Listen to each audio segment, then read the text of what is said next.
daddies, metal daddies, metal daddies, metal daddies. Metal daddies.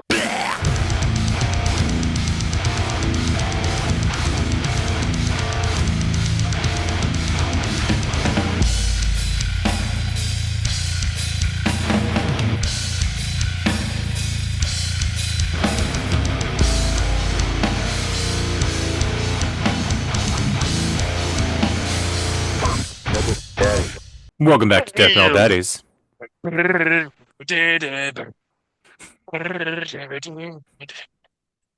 Hi, My name is Jeff, I'm Silas. and yeah, we're back with another week with Death Metal Daddies. Obviously, I've already said it twice now. Yeah. Sorry, that was a how'd really you cool riff. How'd your week been? Um, it was crazy as always. This week dealing with a lot of car bullshit. So it's getting to crunch time, and you know me, I like to push things off. And so Lexus tags expire in May, and gotta get it inspected. And we failed two inspections now so far. And the first one, so it was a conundrum because I take the truck to work a lot, but I scheduled her to get a car inspected at Big O because it's like on my way to work. And so I was just thinking, after work one day, I'll schedule it at like 4, stop in there and just on my way home, you know. Well, the day that I scheduled it, I decided to take the truck to work, and I totally forgot about the inspection until like midday. I'm like, fuck. Now I got to take off work early to go home to get the car and then drive it back where in the same vicinity of where I just was all day at work. So, whatever, not that big of a deal, waste of gas trip. But so I go in there and, well, actually, I get off work, get home. The kids want to come with me, Dad's home, yay! And I'm like, all right. Or I even messaged Lex, I think, on my way before. I was like, look, I only have so much time to get there. If they do want to come with me, make sure they're ready. She did, and so they come with me. But we're sitting and we get to Big O, chilling for 20 minutes, and I was like, huh, should be done anytime, and another 20 minutes goes by. It gets to like 45 minutes. I was like, dude, what in the hell? And now the kid, Stella was napping on me the whole time. That wasn't too bad, but Lex was, having to go potty, and then she wouldn't go potty because she was just being shy in an area she didn't. I don't know. I don't know what the deal hmm was. Kids are. But anyways, so she was just getting antsy, and then like I get to my point, I like stand up and I just kind of transform into a Karen, and I'm like, all right, what the fuck, man? And I go and I look, and they have like their bay windows where you can like see inside the shop. And so I see our car is up on the lift, and I'm just like, what the fuck, dude? Like this is an inspection. And so I turn around, there's a dude just standing at the desk, not really looking like he's doing anything. I was like, "Hey, what's taking so long in the car, man?" I was like, I just got an inspection. I know it's still on the left. He's like, oh yeah, well it's a car's got to be in a shop for a minimum of 45 minutes for an inspection. That's law. I was like, really? That's law? Yeah. Oh yeah, state law. He's like, but I'll go check. I was like, okay. And so he goes out to check, and I'm just like, dude, I have a computer on my hip. So I get out my phone and I literally Google, is it state law in Missouri to have a car in a shop for 45 minutes to pass a vehicle inspection? And I got the exact opposite response. It was, no, there is in fact not a minimum time requirement. A vehicle needs to be in a shop. So whoever's listening to this, and if you're a mechanic, let us know if that is law or not. But on my Google search results, that's what I got. So I'm thinking this motherfucker's lying to me. Now I'm like double pissed off. And he walks back in, and I was at that moment where, like, yeah, I wanted to bring it up, the fact that I just looked this up, but I also got my kids with me. I'm just really trying to get out of there at this point. I didn't want to, like, hey, so did you lie to me? You know, be that dude. But so I'm like, whatever. But conveniently, 10 minutes later, after that, my car inspection gets done. Like shortly after that, he goes to check on the guy. The guy like grabs his tools and shit and like slugs over to the car. And I'm just like, oh boy, I bet I failed this one now. And he takes the car down from the lift and shit gets all done. He's like literally walking all sluggish and like kind of attitude-ish, like he was pissed off. I don't know if I interrupted his break or something, but he brings my keys to the front desk, and the guy like gets at the thing and starts reading it, and he's like, "Huh, you don't have any vibration in that vehicle by chance, do you?" I was like, "No, because there really is none." And so he's like, "Well, it says you got two busted belts in your rear tires." So, and it failed, and bad wiper blade. So it failed. I was like, "Are you fucking serious?" Wait, wait, I wait. was literally, How can he tell if there's busted belts in the tires? I don't know, dude. Because you should That's be able. that was my exact thought. I don't know. I was just like kind of so caught off guard. And but I told my neighbor about it. He was like, "Dude, if you had busted belts in those tires, you'd fucking know it." I was like, Yeah. "That's what I was kind of thinking."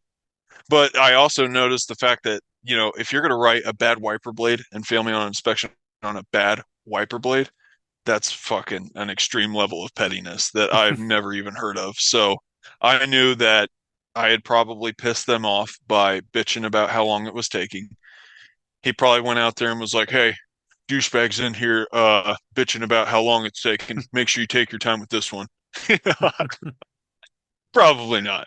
Probably being extra. But, it's just, I was so fucking pissed off. And I was literally so mad when he told me that. I was just like, are you fucking kidding me? He's like, "Yeah, yeah, I know, man. Sometimes these things can be stupid." I was like, I wasted my fucking time. I literally said that. I felt bad. I had my kids, but still was still napping, surprisingly. But I was just like, all right, whatever. Let's just pay. Get the fuck out of here. So I did. I bitched about it all night. So it is what it is. And so I just rescheduled that, got an inspection today. They failed me again. So Same we got place? two bad tires. Yeah, no, I took it to Lloyd Bell. So I had to get a second opinion. So I guess there was some validity to that situation. Apparently we have bad tires. That's cool, whatever. But both places are, that's their job. So I'm also thinking that they're probably trying to make a sale and stuff, but I don't think I think I went into it with a bad attitude because I already took off work early. I'm just expecting a quick 10-minute ordeal. Okay, grab my car, sweet, just so I can go get these tags renewed. But I'm like stuck still at phase one. So with some bad, shitty tires. So, yeah, that's been my week. Yeah, I've never heard How was your anything week? good from Big O tires. I've always heard bad things. Well, Uh, dude, you know what? It's a newer shop where it's at, and there's like three locations like around the lake. One on Passover, and then this one, which is on the dam, like I said, right on my drive to work. It's a newer shop. I've had good experience there in the past, but I also noticed that it's a whole different like swing of mechanics. Like I don't recognize the same one that because I had tires put on my truck there. I think a while back, I guess when I started the maintenance gig, but um, and so I've had good experience, but man, it's just the last two times I've been in there, it's been shit. So yeah, yeah. I ain't going there again. And when it comes to like the belt of the tires, because I used to work on, I'm not super car knowledgeable, but I used to work on like tires and oil changes and stuff like that. So a busted belt, usually it means the tire's going to start looking like, or at least fe if you feel it, it'll be all weird, almost like those globes where it's like you can feel like the mountains ridging and stuff like that. That'll be like the tire because the belts Yeah, are holding the tire together. So once it breaks, it's going to be all uneven and like peaks and valleys. So I feel yeah. like if it happened, you would notice Well, it, or it's too early to where they yeah, shouldn't even be able to tell.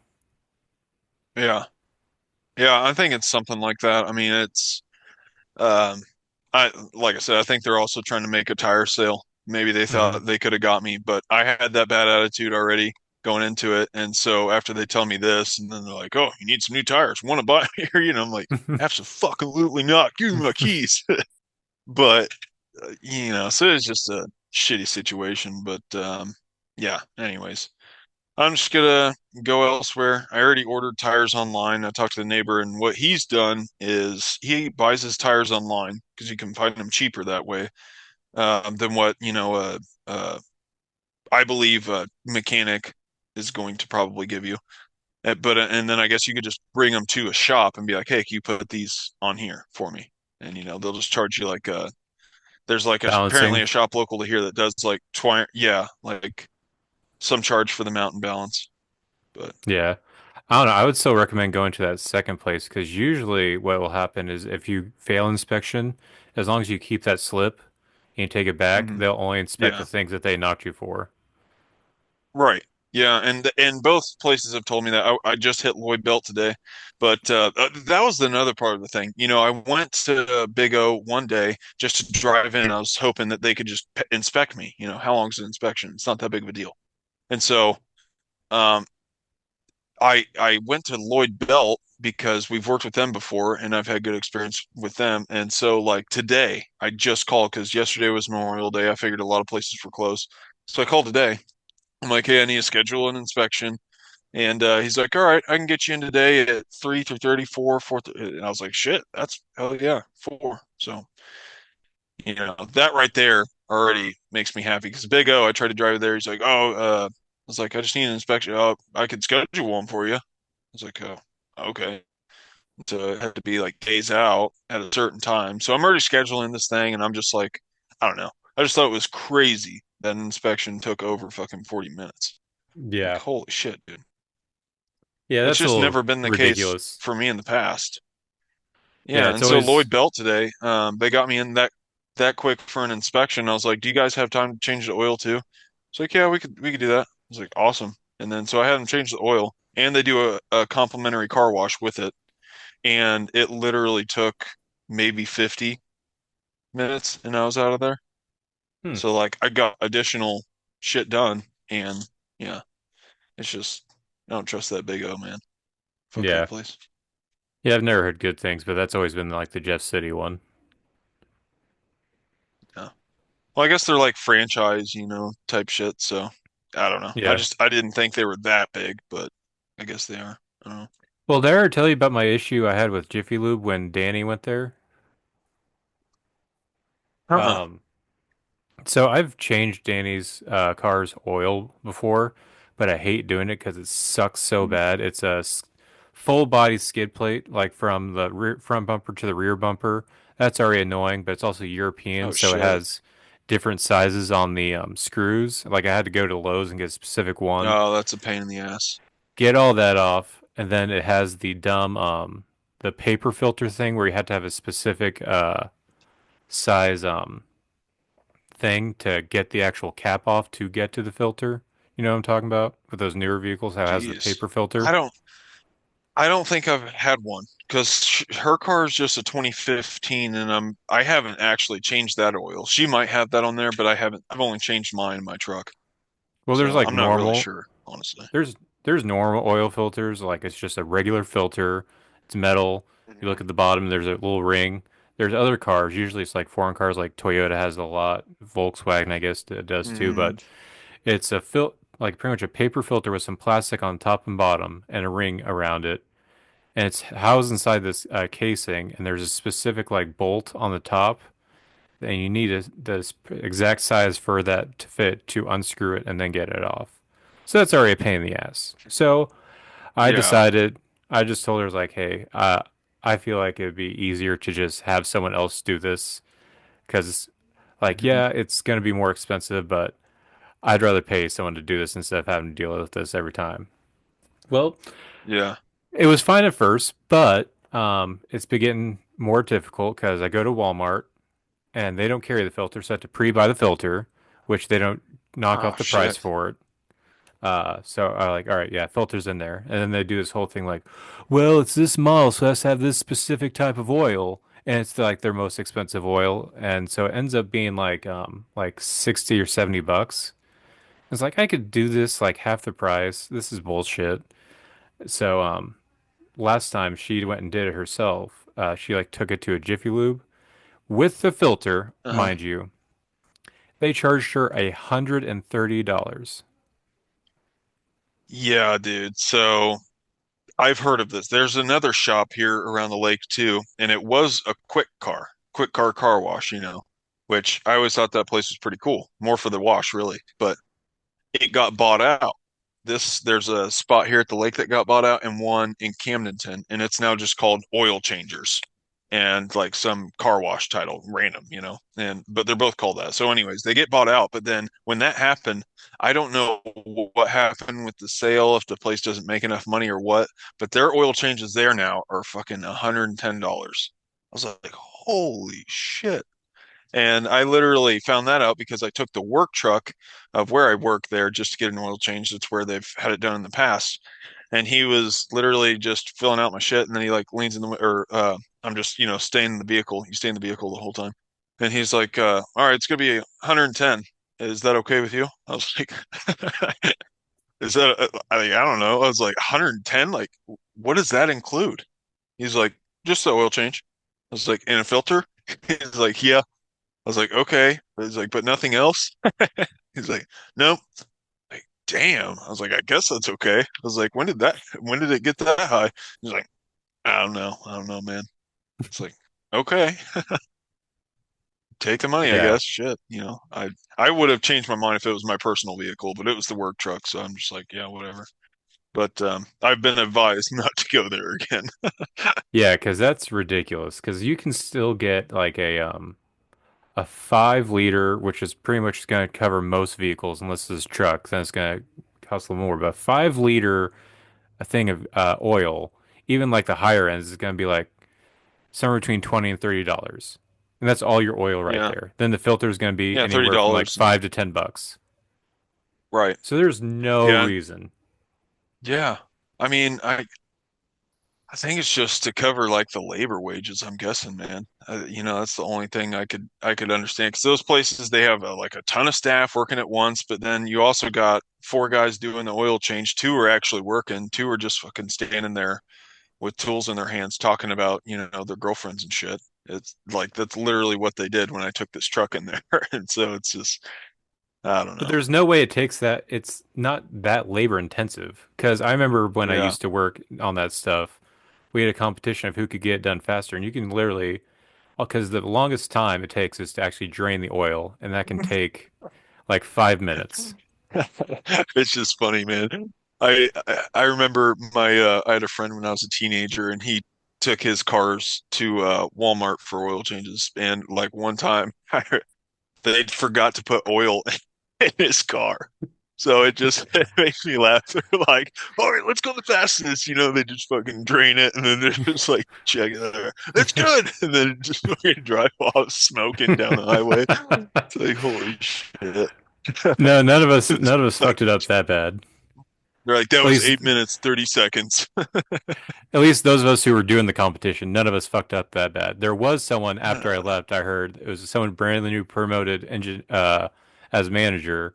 Something about he drained the oil, drained the filter, but somehow stripped the thing when he tried to put the filter on. So no matter what he did, he couldn't put the Oh filter on. no. So they had to start and move the car out of the bay without any oil. Oh shit. Damn, that sounds like a lawsuit. Damn, that's crazy. Yeah. Yeah. I bet they were pissed, or did they just not find out? No, they would have had to have told them. Anytime we had anything fuck up, we would have to tell them, and then we would have to get a manager involved, and they would do like some kind of voucher Jeez. thing. Because the most common thing I would fuck up with, I'll just admit it. There's some things I fucked up, but I would admit it. Was TPMS sensors in tires. What is It it? was the TPMS sensors in tires, I don't even know what the hell that is. tire pressure monitoring system. So Hmm. depending on the vehicle, it's some cars it's like a band that's around the rim, Oh, just like or oh, yeah, it can either be that or more commonly the uh fuck the pressure valve, the valve stem. oh, That okay. like on the outside it'll be like metal, and then when you pop Hmm. out the tire, you'll see it's connected to this little metal thing, like this little computer chip. But when you try to Hmm. pop the tire, because you're trying to pop the seal, the bead off the seal, if you have that in the wrong spot, you can break it. Or I've also found out when you try to put the actual like little there's a little metal thing you can get in there. If you unscrew it out, it'll just get all the air out. But if you put it back in and screw it too tight, that can also break it. Oh So that happened shit. to me a couple Jeez. times. Oh man, that sucks. The manager just like walks out with a coupon. Look, ma'am, I'm really sorry about this, but hey, next one's on us. We topped your tires off too for you. Well, Wanted no, you, I think wanted you to know. I think they get it in some kind of like Oh in touch with corporate for a corporate to pay for it. shit, yeah, dude. Walmart's got that kind of money. I'm sure they're Hmm. not fucking worried at all about that. So Yeah. they got to be covered. That would just be hilarious. So they just try to get away with fucking free oil change, free wash. I just put a regular rubber valve stem in there. It's like, nah. Tell you what, we're gonna give you a tire shine for this one. Hey, why is my TPMS sensor light going off on my car? And that's your car's issue. We have nothing to do with that. It just started Yeah. doing that. Yeah, no, that was like I remember seeing that light on when it came in. Shit. Yeah, we noticed I'm when sure those we that shop's got to be out there somewhere. yeah, we noticed when you pulled in you had zero oil, so we decided not to touch it. It had oil when I Yeah. brought it here. You can't confirm that. Yeah. Did you check your dipstick before you left the vehicle? Yeah. Um, moving on from car stuff. Yeah. Yeah, I I had a pretty uneventful week. It rained all weekend, so Memorial Day just Yeah. kind of a lazy Memorial That's weekend. been like Seattle, dude. Seattle, Yeah, Missouri. flooding It's crazy. again. Not where I'm at, but everywhere around us because we're like very high Mhm. up. But we did. So I think I've talked about this before. Um, I've talked about that rare chicken breed I've always wanted to get, the Yam Samani. They're like the all black. Oh yeah. They're like $45 a chick. Like Yeah, they're that's crazy. they're the ones I've been wanting to get. Well, apparently someone here in Crane sells them. Not only do Really? they sell them for only $4. What? Wow. Damn. So So we I guess bought don't go to four. Tractor Supply. I don't even know if they sell that, but I know Cackle Hatchery, which is where we always buy our chickens at, they have them, and that's the price they have them. If you go online to one of those Damn. ones that will mail them to you, it's like 45 to 50. Yeah, we got some for like $4, and now I have four Ayam Samani chicks. I'm excited. Oh yeah. Um, Do they look badass? I mean, they look kind of like just typical small black chicks. Like we have zombie chicks, which are bred with Ayam Samanis. They look exactly like Oh wow. those, but the only thing is, I guarantee when they grow up, they won't have the silky feathers probably. So they'll look a lot like them, probably just bigger Zom and not silky. zombie chicks. What is that really what they're called? Yeah, so zombie chicks is kind of like a mix of something. It's like a silky combined with like a white chicken because the silky, no matter what, is gonna have black skin and black bones and stuff like that. So they'll breed that Hmm. with like a white chicken. So you'll see like a white chicken, but it has like blackish underneath, almost like it's dead, but it's a walking, hence zombie. But Wow. It's Cackle metal. Hatchery, yeah, Cackle Hatchery has their own version of zombie chickens, which is Silkies bred with Ayam Samanis.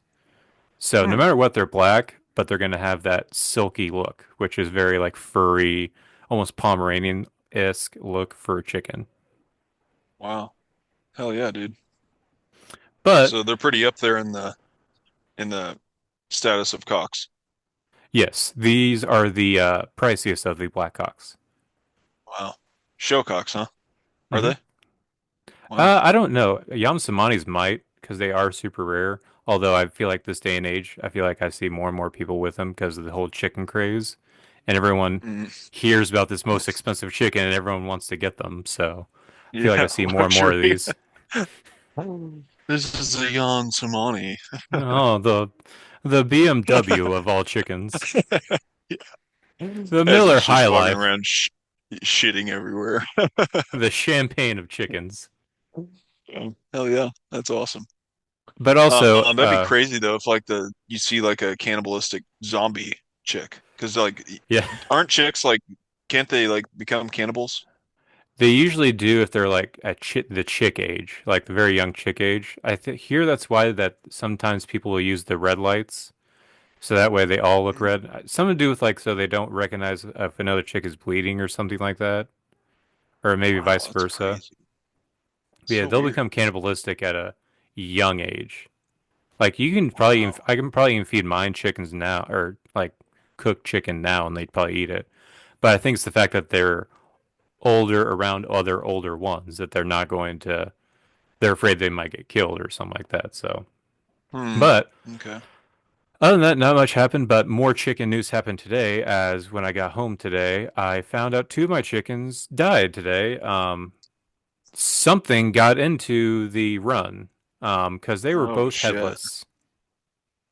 Ooh. Wow. Yes. One was by the like because it was in the run, so it's all like kind of a cage around it. One of them, my Bardrock, who I named Bardrock Obama, he was over by the edge. His head gone. All that was left was his skull. So someone ate the meat off the skull and left the skull still attached to the body. Feathers Oh, everywhere. Um, then ooh. Fuck it up. my Phoenix, my prize one that I was hoping was going to be my rooster, the one that was going to be my Wow. showcock. Um, Damn, it was in half. Like head gone, but this half was all that was left. dude. That is gnarly. Yeah, it was very metal. Um, sad That though, is because that like was that was Cannibal the one. Corpse. Yes, I don't There's know like if a it. Cannibal Corpse album in there. I was looking online. It looks like it's either probably a raccoon or a hawk. I don't know which it was would have been. I already Damn. inspected over the run. It did look like on the top. There was like a some of it was pulled back, so something could have gone in from the top. So it could have been Huh. either one of those. And Damn. what's weird is Dude. right next to is the coop that doesn't have a roof and have a chicken that's brooding, which means it's not leaving its nest because it wants to hatch eggs. That chicken is Huh. still there, and it was probably there the entire time. So why did it not go after that, but it went after these smaller ones? Easier prey. I'm sure that bigger one, it knows that it might fight, maybe. Well, that's the thing. I feel You like a know? raccoon could take that. That's why I think it's more likely like a hawk or an owl. Yeah. Damn. That's nuts, man. Nature's brutal. Yeah. Yep. So they are discarded. Um, yeah. Chicken death. I have four more chickens, so kind of taken care of. Well, and way more luxurious. Yes, the creme de la creme of the So, chickens. But yeah, yeah. I lost Bardrock Obama. I still have Sleepy Joe though, because Damn. we have a white Delaware chicken we call Sleepy Joe. Still holding on, huh? Yep, he's still doing okay. Yeah. He's gonna be the longest lasting one. He will be. He'll show them all. He'll be confused, but he'll show Yeah, you're just gonna see him standing in corners of the coop, them. just like Just walking around like a trying to Roomba, look trying for to a find suit. its base. Turns around, trips, falls down the stairway. Yeah. Yeah, that is it for my weekend. Nothing else really happened.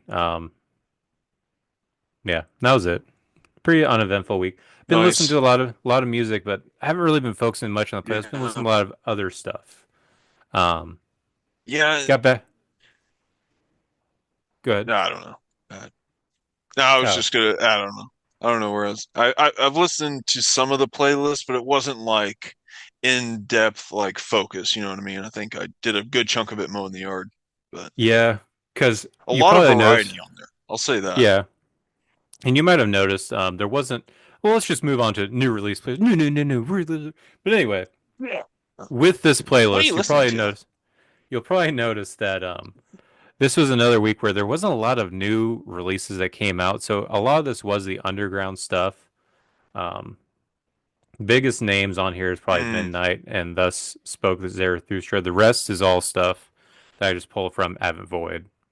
So that's probably why. okay. Another reason why I wasn't super excited because I wasn't super excited. So I was also listening to a lot of Nails. which I forget how awesome Nice. Nails is sometimes. Even You Will So Never Be One of badass. Us. I've got back into Oh that a man, little bit. that's so good. I Hmm. just love that that title matches that whatever sample it is. Or I don't even know if it's a sample. He's probably just saying it into the mic, You will never be what you will never be one Yeah, of all us. those peepos. You will never be what yeah. And then it just like meets at the final one. It's just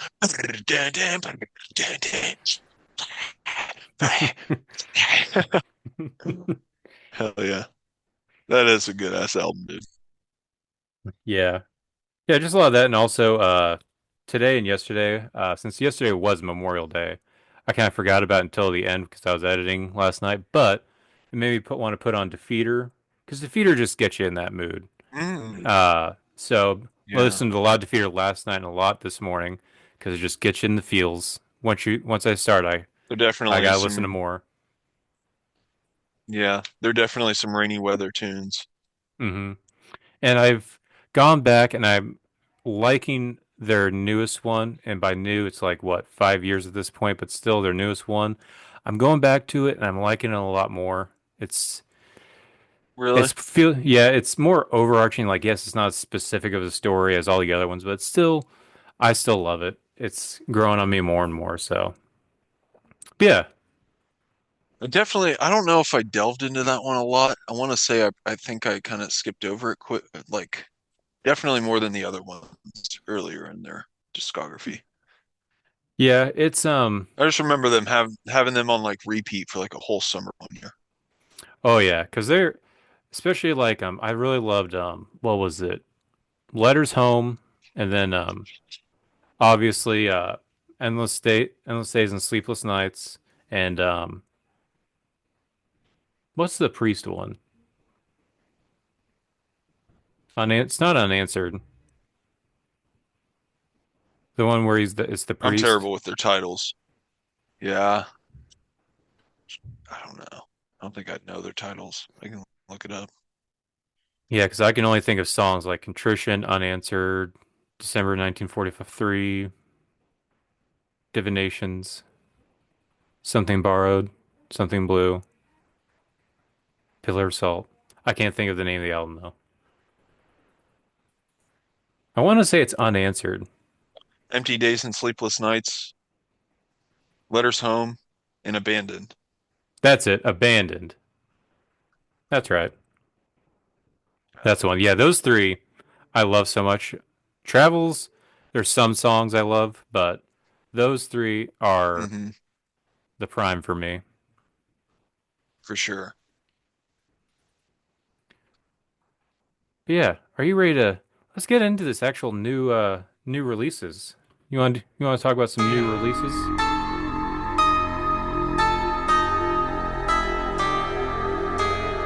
What are you guys listening to?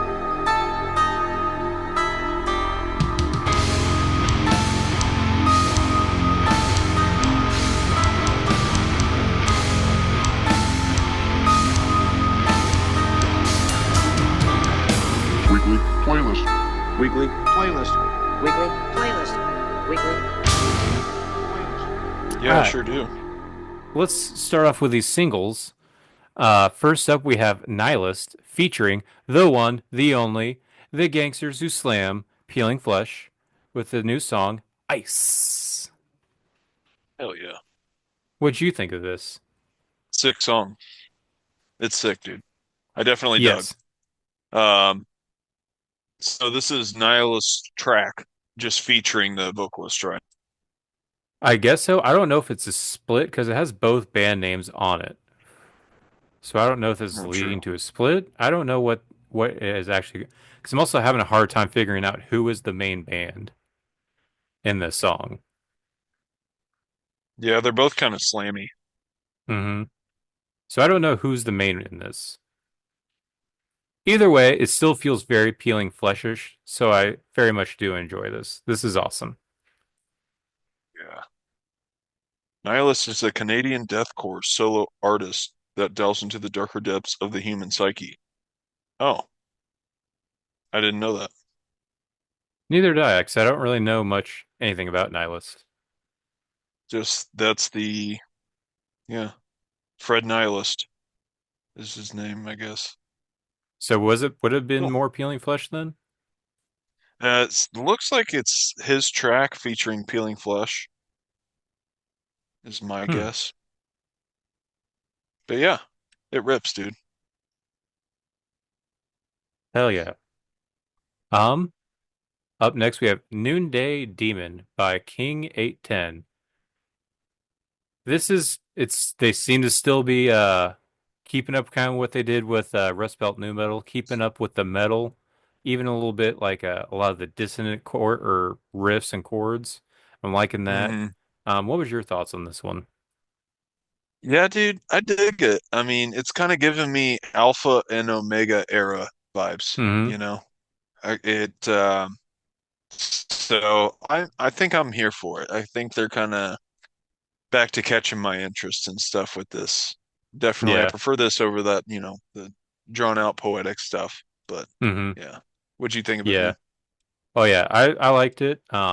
I don't remember too much of it. I just remember a lot. I remember enjoying it. It was heavier, and I remember the kind of almost mathy, but not really mathy. But it's the dissonant stuff they're doing with the guitars that it's like, ah, yeah, Yeah. I gotta stick with that. That's my thing.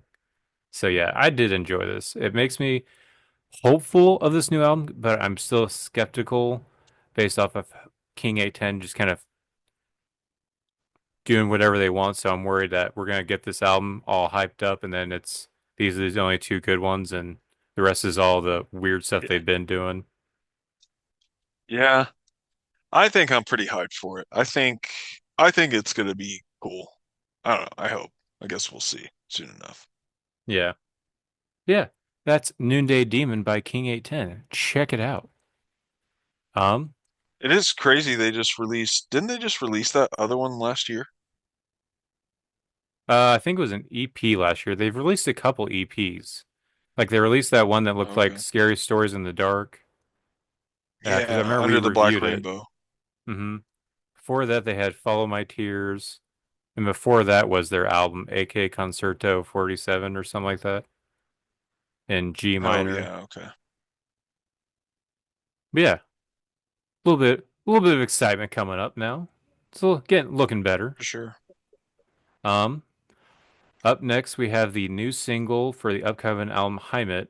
This song is called Empowerment by the German metalcore band Heaven Shall Burn. Um, I don't know about you, but so I was excited with the first single that came out, but I feel like my excitement is waning more and more the more singles they come out for this album. Because this one, it's give me the vibes of why I've kind of stopped paying attention to this band in the first place. Because it feels like very reminiscent of some of the stuff they were doing, to where it's like Hmm. you can hear what's going on. It sounds kind of cool, but it's almost unremarkable and just kind of forgettable. I don't know. What'd you think about this one? Yeah, I don't know. I've never really been crazy about Heaven Shall Burn. I do like their name, I like their sound, but there is just something like I never really I don't know. They got some classics I'll go back to, but yeah, I could just, wasn't really the vibes I was feeling, so I just kind of moved over it.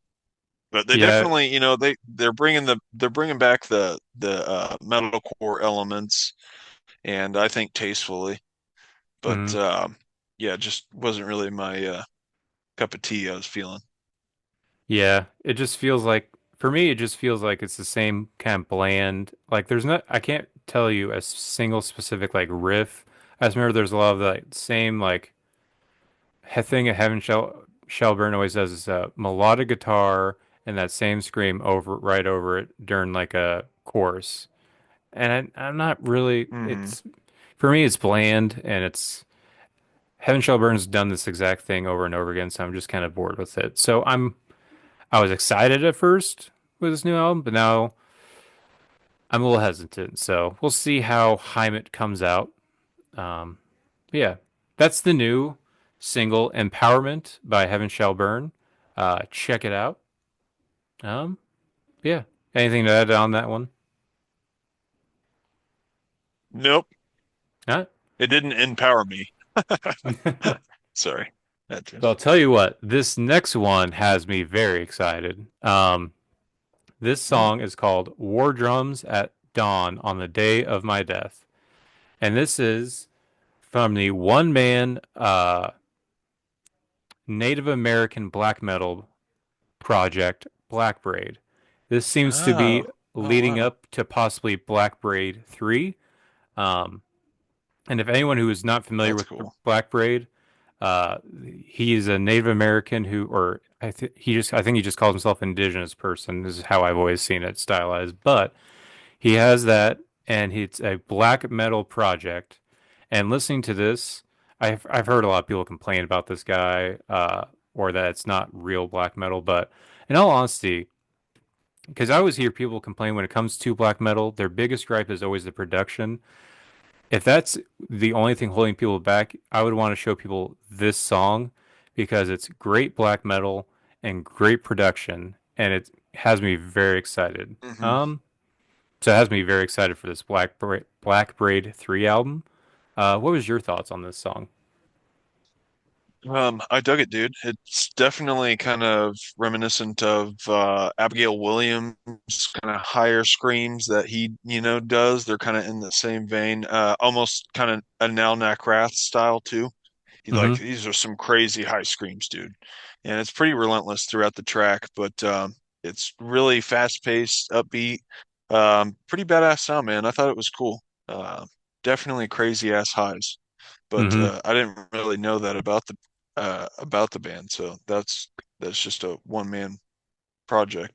Mm-hmm. Yeah, and I want to say just about everything has to, all the like concepts of the songs and the albums have to do with like Native American stuff. So it's kind of like, it makes me think of, there was that one band you guys used to play with who they were black metal, but they had like a Native American theme.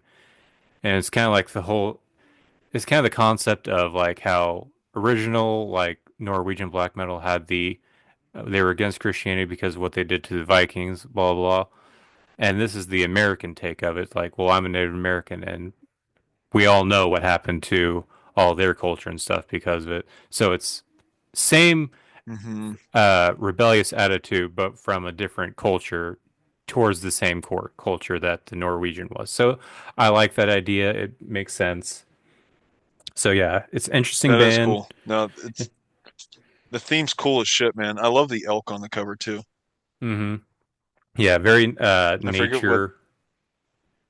Yeah, it's I want to say it actually has a symbolic name for like Native Americans, but I'm forgetting what that is. Oh, But the yeah, okay. badass, man. Hell yeah. Yeah, I hear. I gotta look it up now. It's gonna drive me nuts. Is it like a name of the deer, or is it like what the deer symbolizes? Yeah, I mean, it says it symbolizes many things, but I'm trying to think of the actual name. Wapiti? Is that right? Wapiti. Yeah. What's Wapiti?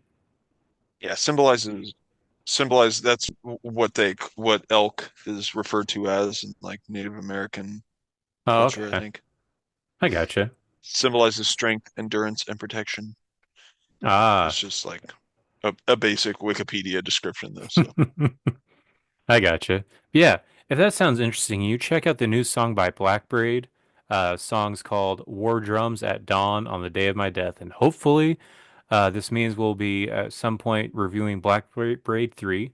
We will see. More to follow. Um, sweet. Up next, we have another new song by Malevolence, the British boys from Brighton, Britain.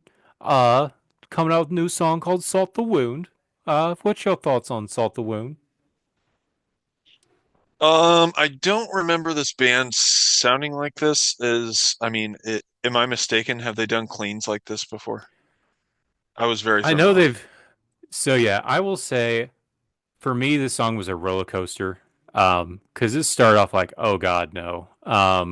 But it got better. Mhm. But yeah, I feel like they've always done clean vocals, but how it started Okay. off felt very Shinedown-ish, or just that like Dude, I mean, butt metal I vibe. was I was literally thinking it was a feature of fucking Moody from Five Finger Death Punch. I mean, not to shit on this band, but like I don't see how you cannot relate those two. Like it sounds pretty Five Finger Death Punchy, like as soon as it starts. So I was like, whoa. But I do agree it gets better along the ride.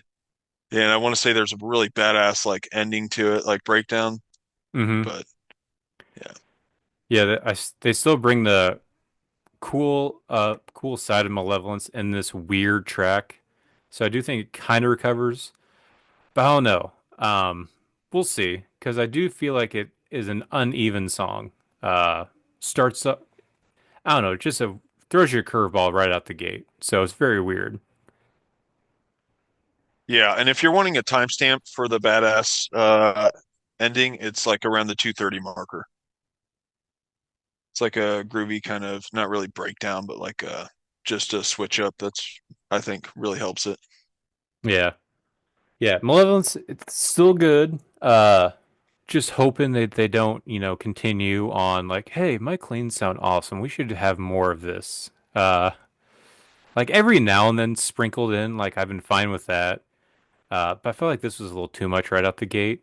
Hopefully they don't continue down that path and, like you said, become more Five Finger Death Punchy. But we'll see. It's still Malevolence. They're still pretty good, pretty cool. Yeah, that is All Salt the right. Wound What by about the Malevolence. new? Oh yeah. Are you a Woe's Me fan? So I was actually thinking of skipping this song.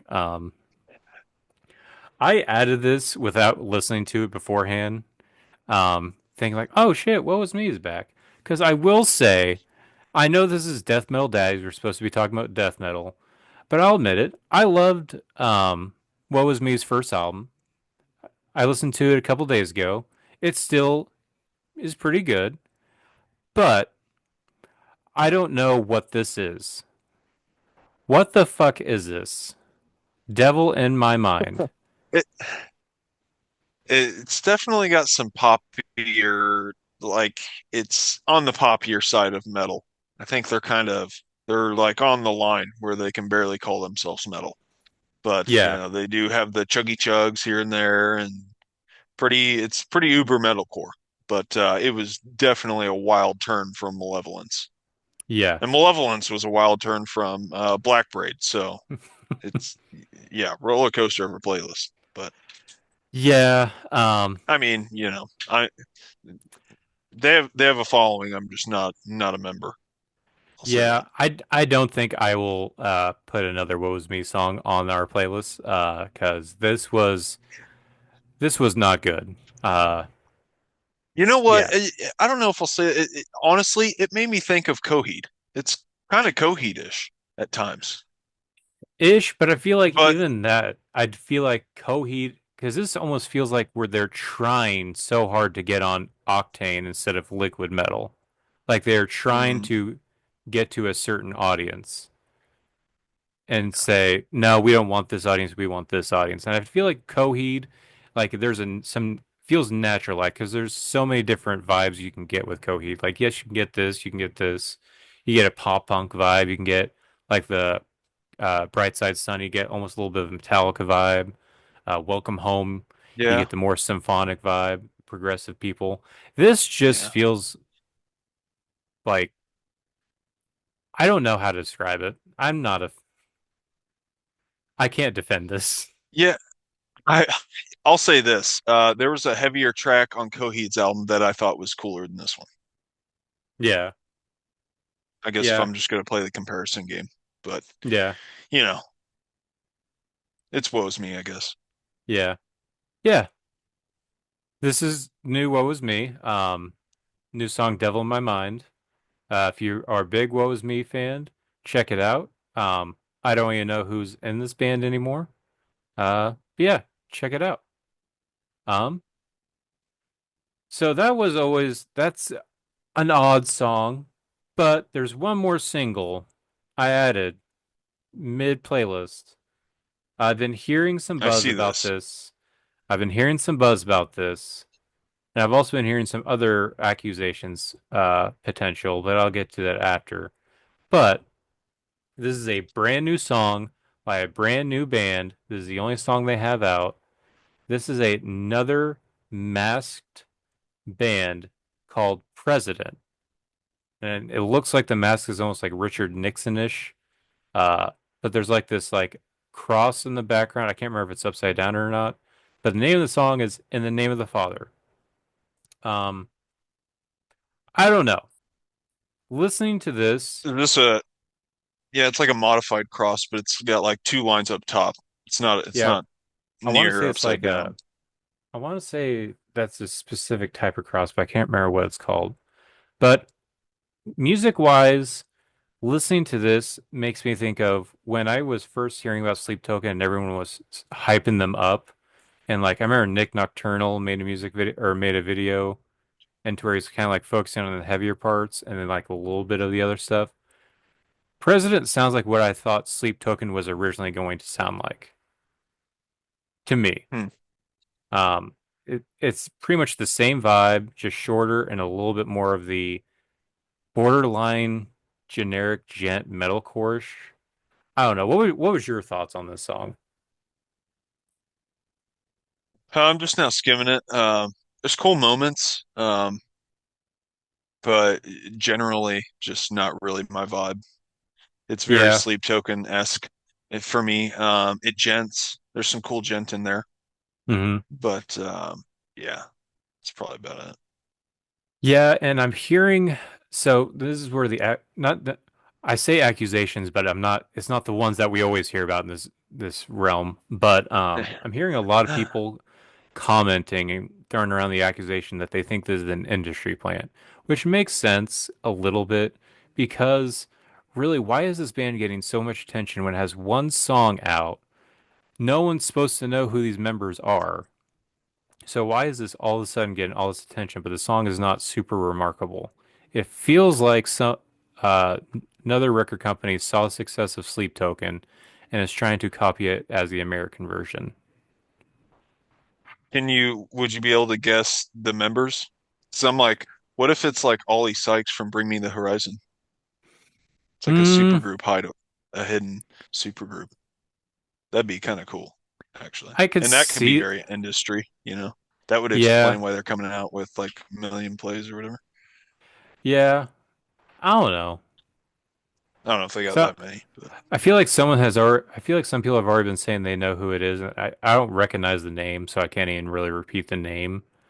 But some, no. I guess a lot of people are already saying they know who it is. I don't know. I don't get it, and I don't really understand the whole like president name and like the mask. Like, how does that play into the religion thing or even the sound? Because when I saw that there's a band called President with that mask and they're gonna be playing metal, I'm thinking it's gonna be like maybe grindcore, some kind of extreme shit. And then I got pretty much Sleep Token. I don't know. Hmm. I was a little let down. Yeah, it's crazy. They already do have like 550,000 monthly listeners. Like, holy shit.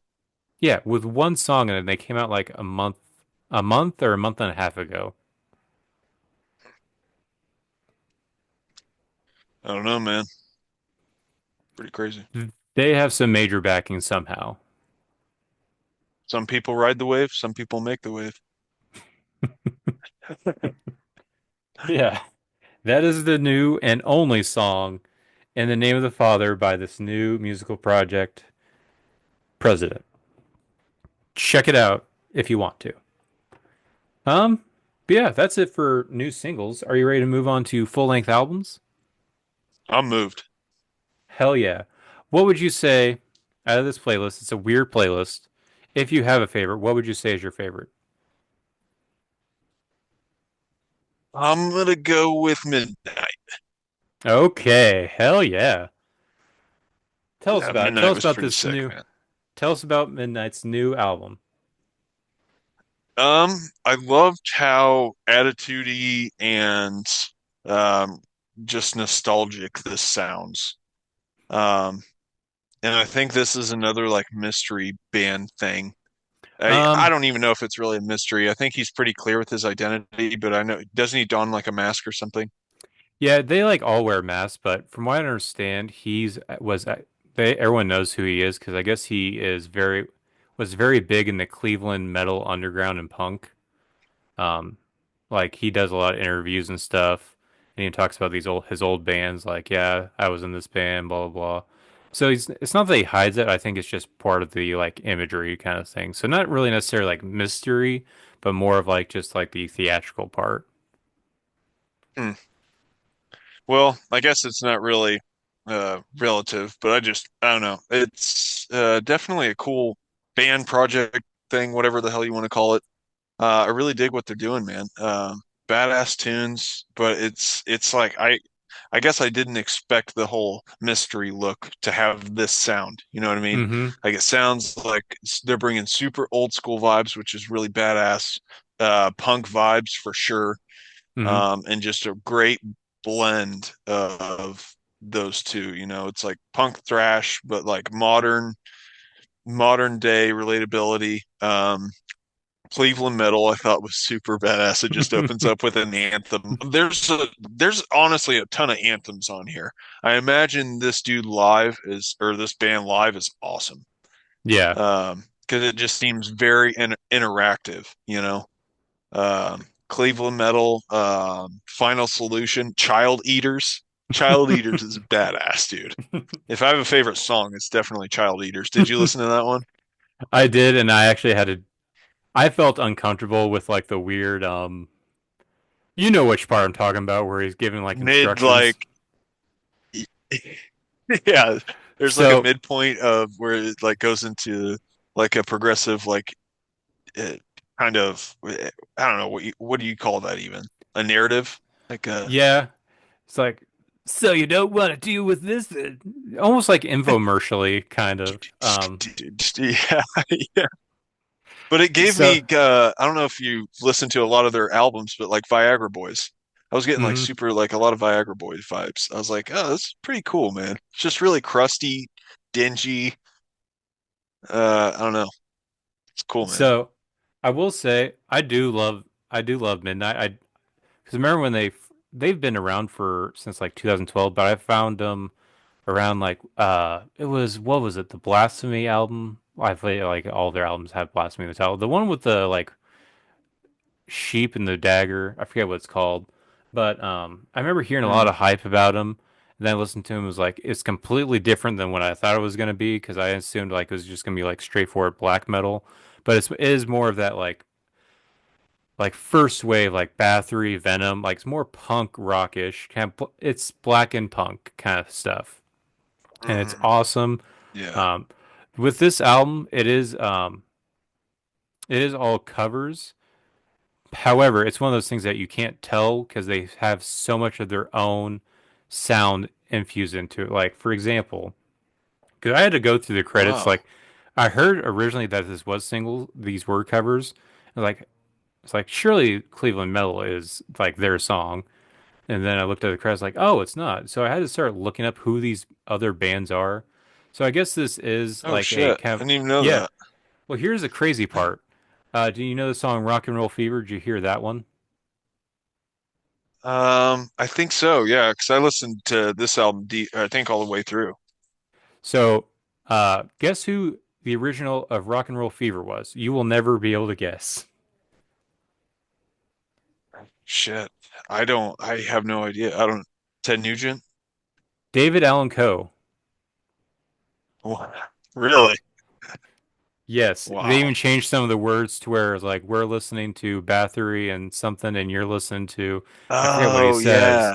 Like they really do make these songs almost their own.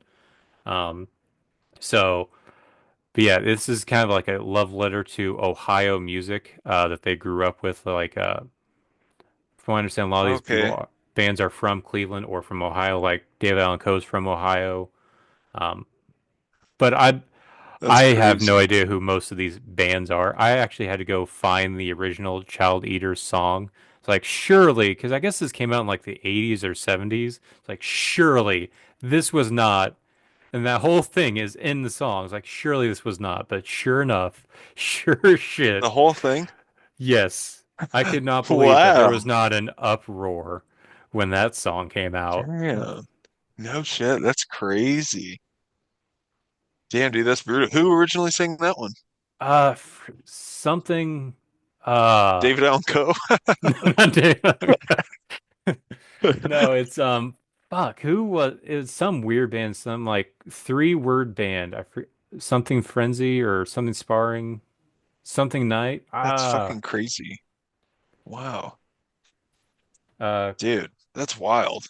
Well, because you yeah. know what? Honestly, like this album was so easy to get through. Like it was just sounding like all fucking heaters for me. I was like, dude, every song kicks ass on this album. And that's the So that thing kind of about. that's pretty cool though. But like I definitely thought it was original music. Well, that's the thing about them. I think that they are because that's really just how Midnight sounds. So I think if you love this, you'll love all their stuff because That's that is how awesome. they sound. Rubber City Rebels. That's it. They're the ones who Wow. sing the original Child Eaters. That's fucking great. It's so easy to sing though. It was so catchy. Child eaters. Yeah, that's it's Midnight is an awesome band. If you're listening to this and you haven't ever listened to Midnight, even if you aren't into this style, check it out. They're awesome. They are fun, and I For still want sure. to see them live because I think he still sets his like the he'll like wrap a rag around the head of his guitar and like light it on fire and stuff in the shows and Huh. it's it looks like an awesome That's sick. time. That's cool, man. What about Steel, Rust, and Disgust? Because I thought Uh, that was so good. I was like, ooh, that's I want to badass say line. that's the cover. I'd have to. The only way I'm able to tell is that when I go to the song credits, because Oh, this is produced by Athanar, because that's who the main guy from Midnight. But it says written by Jamie Walters. I don't know who Jamie Walters is. oh, okay. Damn. Yeah, if you go to Rock and Roll Well, Fever, badass album. yeah, hella good, and that's probably going to be mine as well. Because I do. This was probably the best sounding album this week. And also. I really Midnight even came out with an album last year. I wish I had known they came out with one last year. We would have had it on Oh, the damn. list. Yeah, for sure. But we finally get to review Midnight. For sure. Definitely worth it, man. That was a badass album.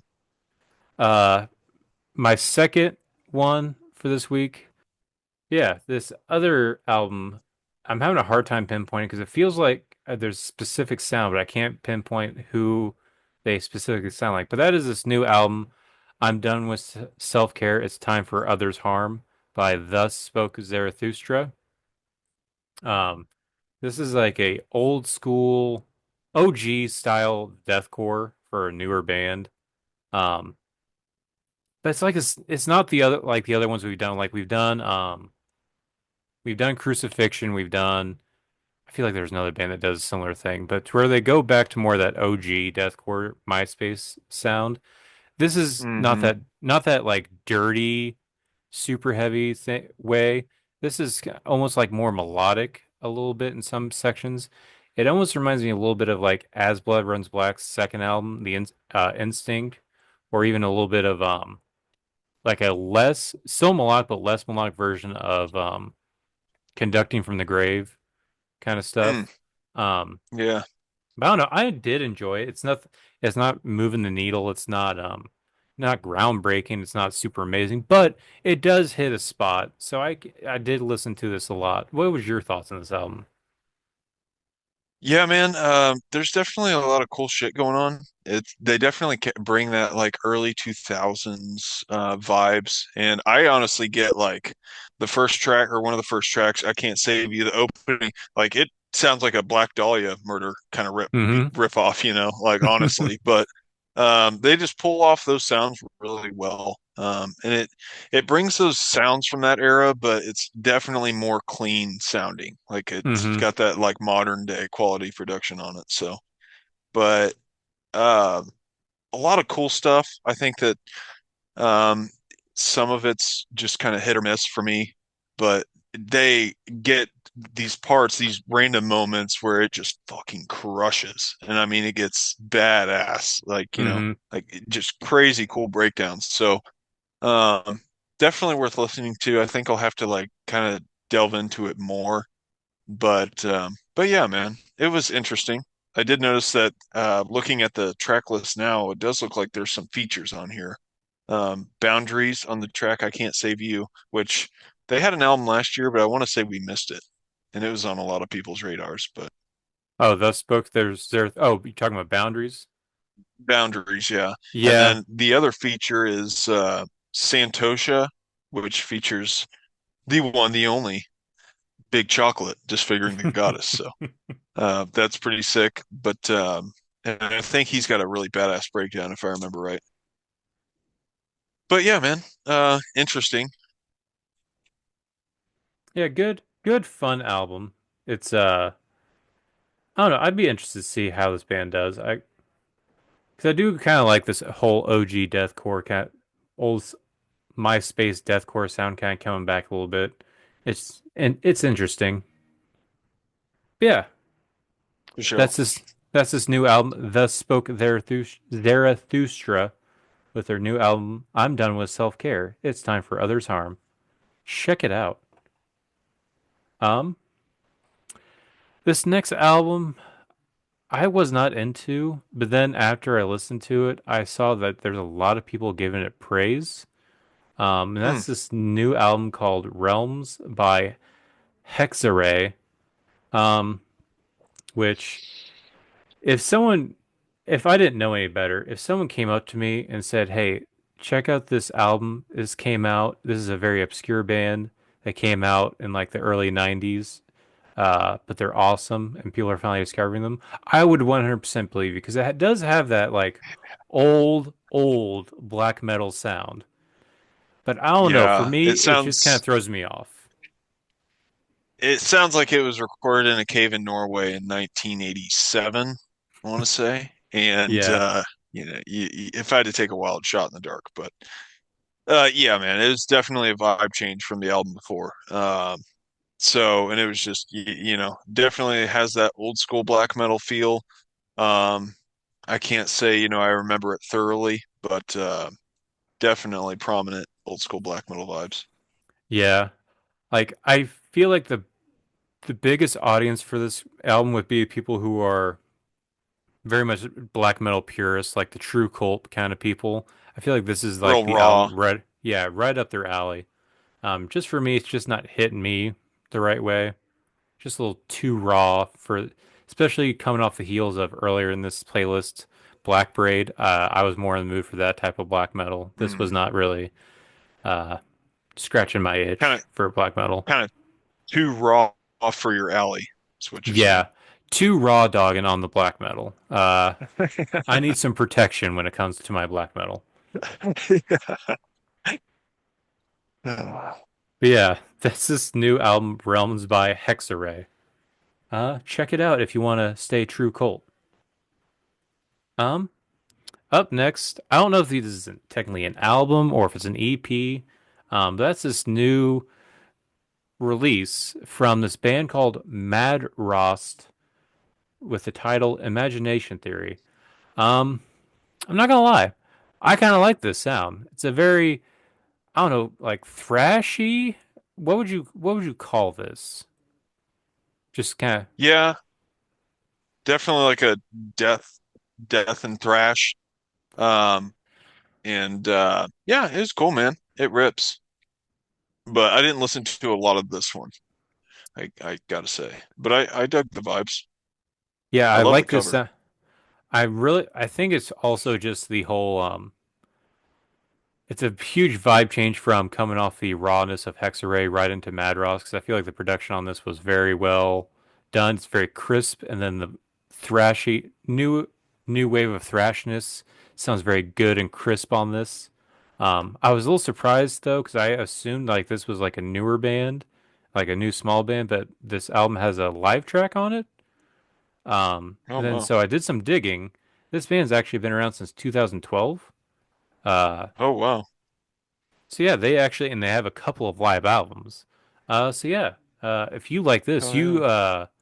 you have a whole back catalog to go check out. So go check out Mad Ross, the new project Imagination Theory, and more than likely you have a whole catalog you can check out. Brand new freshness. So if you enjoy this, there's plenty more where that came from. Check it out. Sweet. This next one, uh, little weird. I like elements of this. So Mm. what I'm talking about is Man Under Erasure by this band called Feversea. So I'll say I think I like this band's vibe more than anything. Um, but the issue I'm having is, so I don't know if it's the same singer or if it's two singers. But there's this girl kind of doing like they're bouncing between like this doom metal sound to where she's doing like these cleans. But then there's like these, it gets heavier to where it's almost like a progressive kind of sound, like progressive death metal. Not really death metal, but it gets heavier. And when that heavier stuff kicks in, it is so awesome. And I think it's more of just like the contrast of how soft the girl's voice is, but also when the Mm. heavy stuff comes in and they have a little bit of the synths going on in the background, kind of calling back to the Yeah. cleaner parts of the song. Oh, I love that part. But I don't know if I can really fully say it's amazing because it's like 80% cleans and 20% of the other stuff that I like of this. So I don't know. I feel like if it was flipped, I would be in love. But right now Yeah. there's too much of the stuff that I feel like is for me filler. What's your thoughts on this one? I definitely dig the vibes, and it actually reminds me of that Lowen band that I kept yapping about for the longest time. But yeah, epic doomy moments, man. Hmm. Huge, just fucking haunting sounds, especially with the synths and stuff. Crushes, man. But yeah, it's got a lot of that kind of soft, doomy singing stuff, but it's cool. Cool Hmm. sounds. It looks like they're from Oslo, Norway. Okay. Okay, that kind of might be part of the reason, like especially like in the ending when it gets heavy in the song "New Creatures Replace Our Names," like because it has like Mhm. most of the song is like the cleans, but then it gets into the heavy parts like the double kicks kicking in, the screaming's happening, and then it just kind of lets the screaming stops, but it just lets the band keep doing the heavy stuff, and then those creepy, eerie synths from the beginning kind of play in the background, giving that haunting vibe. Like I love that. I just wish they would Yeah. do more of that instead of what, maybe 4 minutes of the other atmospheric building. I don't know. But Mhm. I love the Yeah, vibe. Uh, I do too. They got a great name. mm-hmm. Feversea. Damn, Yeah. dude. That's an awesome name. Mm-hmm. Like that's one of the probably best band names I've seen in a long time. Yeah. Yeah. Check this band out. I want to say they're a smaller band. Let me look at their, yeah, go check out Fever Sea. They need some love and yeah, this is their debut. Check out the debut album Nice. Man Under Erasure by Fever Sea. Check them out. They are unique and awesome. They deserve your attention. Check them out. Mm. Um, Up next, we have Ossuary with Abhorrent Worship. Um, this is a weird, but the more I listened to it, the more I did like this band. Uh, it's hard to kind of, I'm kind of actually having a hard time trying to remember. I remember enjoying this. I remember the Undrownable Hound of Evil. I really enjoyed. So kind of like a Death Doom kind of vibe. Very modern Hmm. sounding. I also very much love the artwork of this album. Kind of makes me think of like Imperial Triumphant with like a Hellraiser kind of vibe to it. Uh, Yeah. what's your thoughts on this album? I did not really listen to this one. I kind of glanced at it. I get the Imperial Triumphant vibes even musically, and I think like you said, the cover definitely is there too. But yeah, just kind of like yeah, it was cool, but I don't know. Yeah, I just didn't really delve into it a lot. yeah. I think I think that might be somewhat of the issue is that so I did enjoy this and listening to it, but trying to remember it, I'm having a hard time actually getting it to pop through of all the memories I have of these other albums. So I don't know, maybe I don't know. I don't want to say longevity is my issue. I think just feel like I'm having a hard time remembering it with all these other stuff, which you Yeah. like will ha yeah happen from every now and then. But I feel like I enjoy this more than I remember it. So yeah, check out Ossuary, Abhorrent Worship. It is good. Check it out. I'm just having a They hard got time, and cool that's on me. titles. Yes. I mean, it's worth Inborn it for the Scourge titles. Unbound, Forsaken Offerings, Instinctual Prostration, Barren Lamentation. Yeah. Hell yeah. Um, there is one more, but I didn't really check this one out. Did you check out Upper Decker? If not, we can just. Hell yeah. Hell Did you yeah. I check out? had to with the name, dude. Yeah. What was your thoughts on Upper Um, Decker? Listen to Upper Decker, dude. I have not, listened to this front to back, but first of all, look it up. Check out this fucking cover. It's super ridiculous, very stupid, tons of stupid shit going on. It's called the Scatonomicon, and obviously it just says it right there. It's full of shit. So, but you have songs like Egg, Big Biceps Ants, and Fatberg. Fatberg is great. It's got that air horn at the beginning, and then it just fucking gets brutal as hell real quick. So, yeah, man, I'm all for this one. Fecalized at birth. And Justice for Hjalmi, uh, Force of And Suspended Justice for Foreskins. yeah, yeah. This is a Goldie here. Yeah, I'll probably have to check 10, out the Scatonomicon. 10 out of 10 would recommend. All right, yeah, I'll have to check this one out. That's my bad. Because this also was a late edition. I think I added it the day after. Because really, I've been having issues with these smaller bands that I see from Avant Void, the Facebook group. Because sometimes they'll say it's out, and it is release date. For some reason, it's not on Spotify yet, so it takes like a day or two for it to drop. Apparently, there's this Uh, band that I've completely forgotten about who just released their second album um, Friday, but hasn't hit Spotify yet. So I just kept waiting and waiting. So hopefully it drops next week. That is the new album by Unbirth, which I am excited oh, for. Did I ever show you Unbirth? I can't. I'm not sure. I can't remember.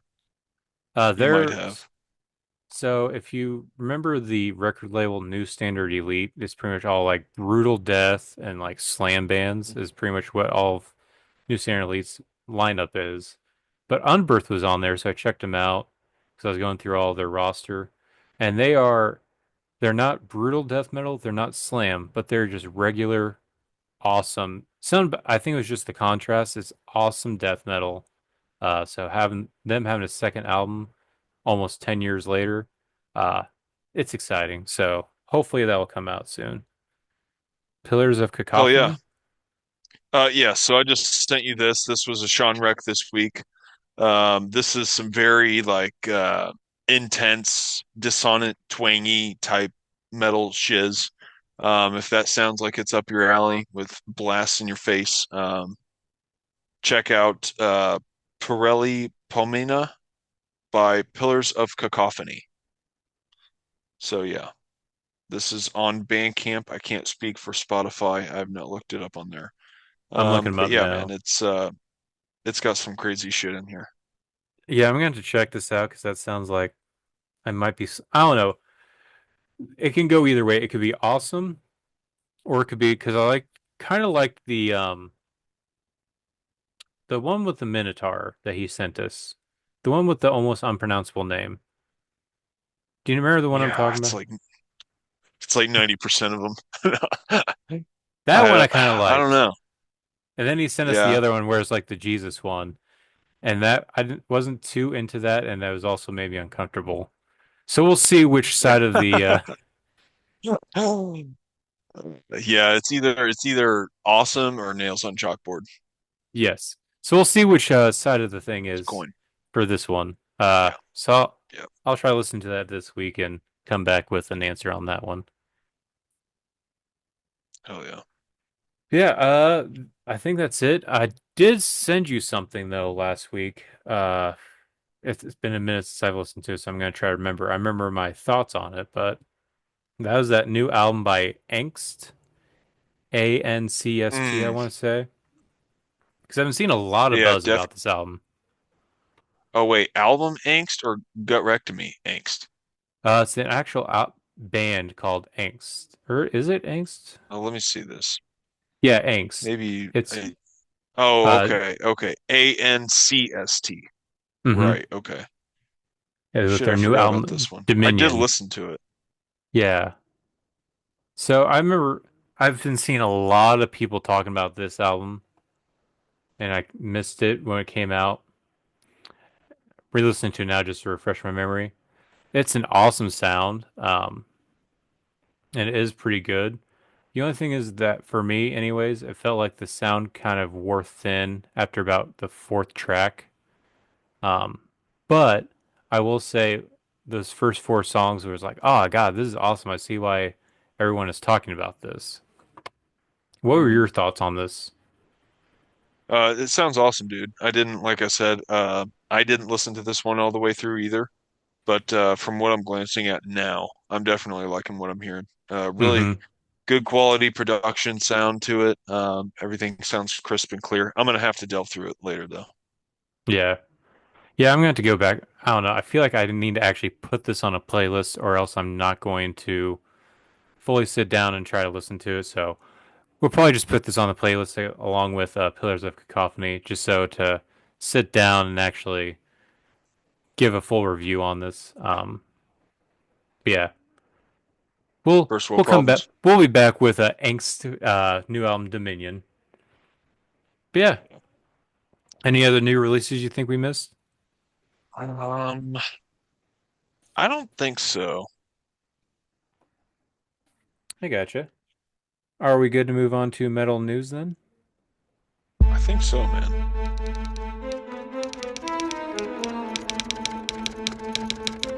Metal news.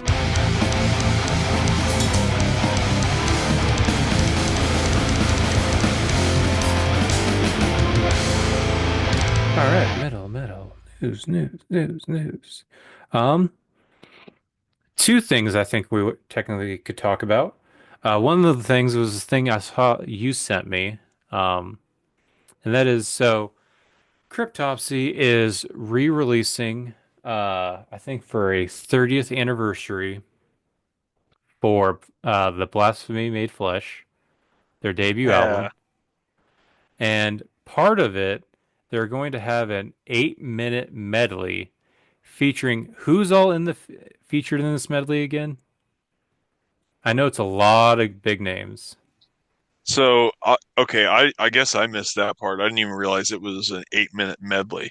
I thought they were like incorporating those people throughout this album, but um, yeah. So this is uh, members of Undeath, Shadow Intent, and Emasculator. So, Ben Dure, Shadow of Intent, Stabbing vocalist Bridget Lynch, Undeath vocalist Alexander Sasson, Carcosa vocalist Johnny Ciardulo,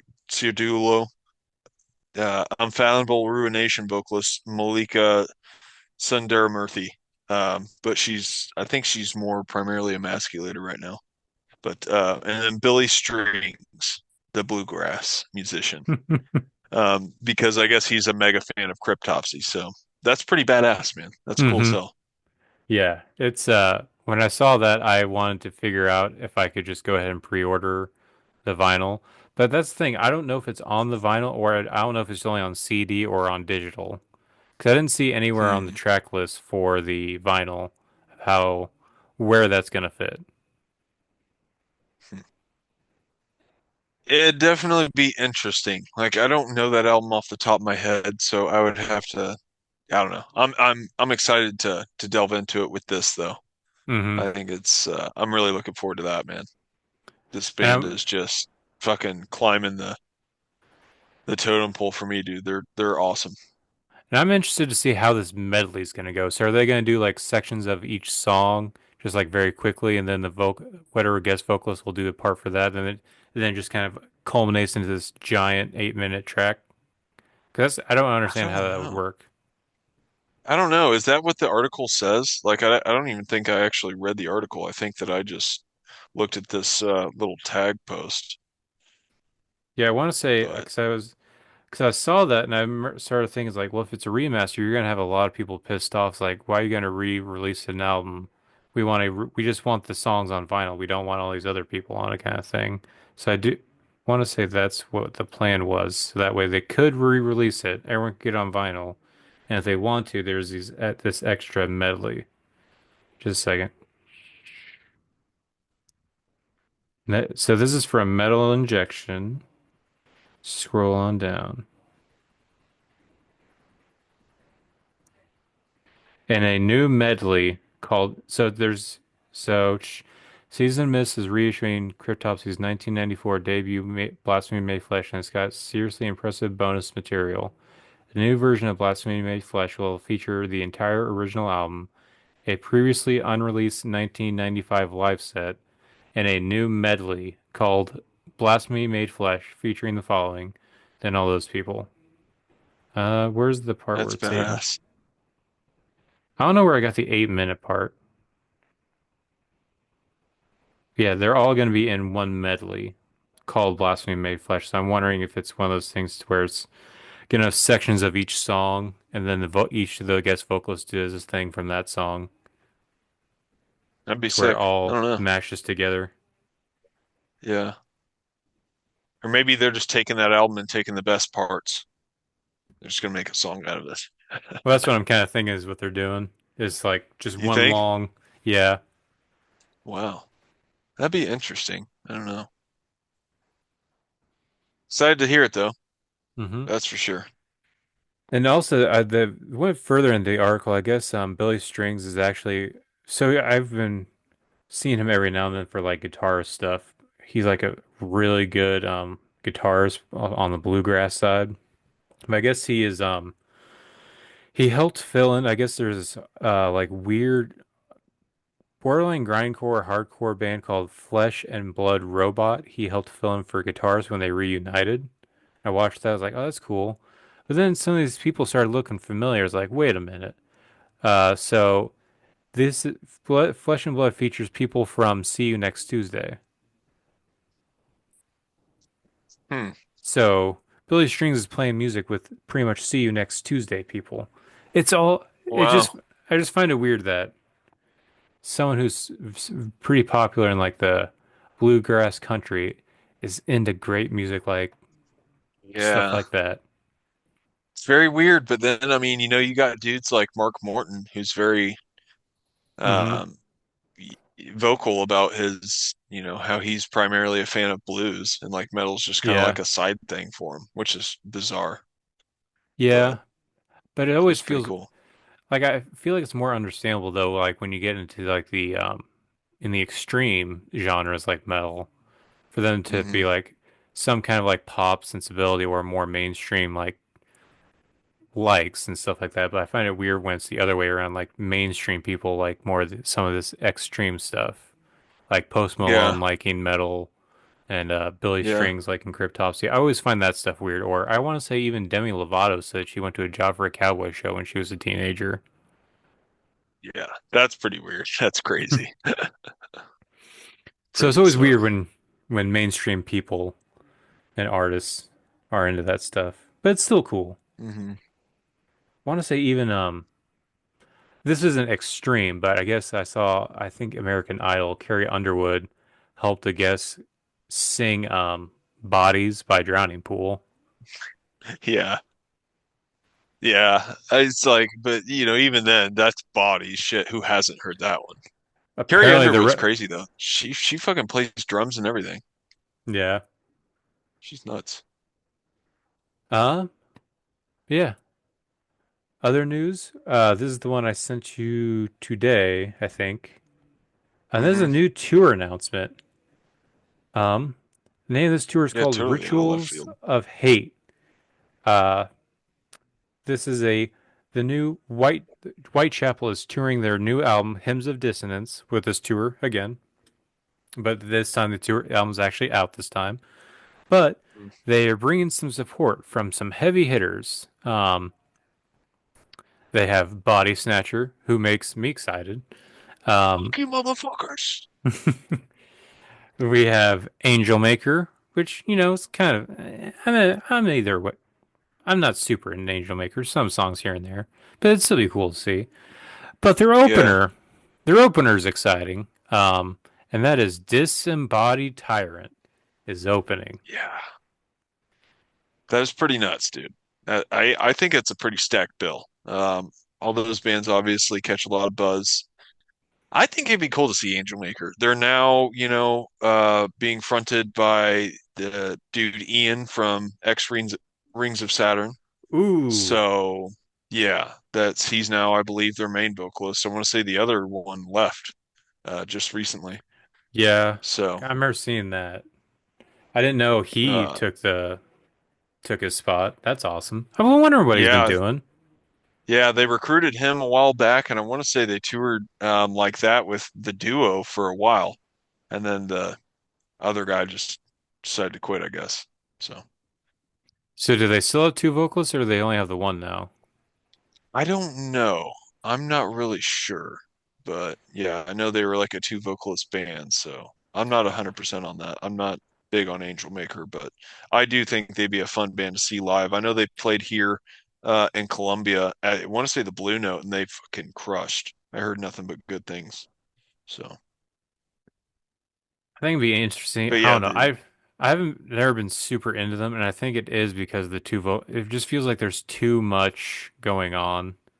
I don't know. yeah, Maybe it'll be different live. right. Yeah, they definitely got a lot in there, many layers in their sound, but they were one of those bands, that I was like, God, this shit's just too crazy, and then here we are many years later, and you got Larceny Row and Disembodied Tyrant and shit. So it's like, who knows where it's gonna even keep going. But yeah, man. So yeah, awesome bill, I think. hmm And we have multiple chances to go see them because they have a St. Louis and a Yeah. Kansas City. And ideal nights. One's a Friday, one's a Saturday. It's like, damn, that's Oh yeah. crazy.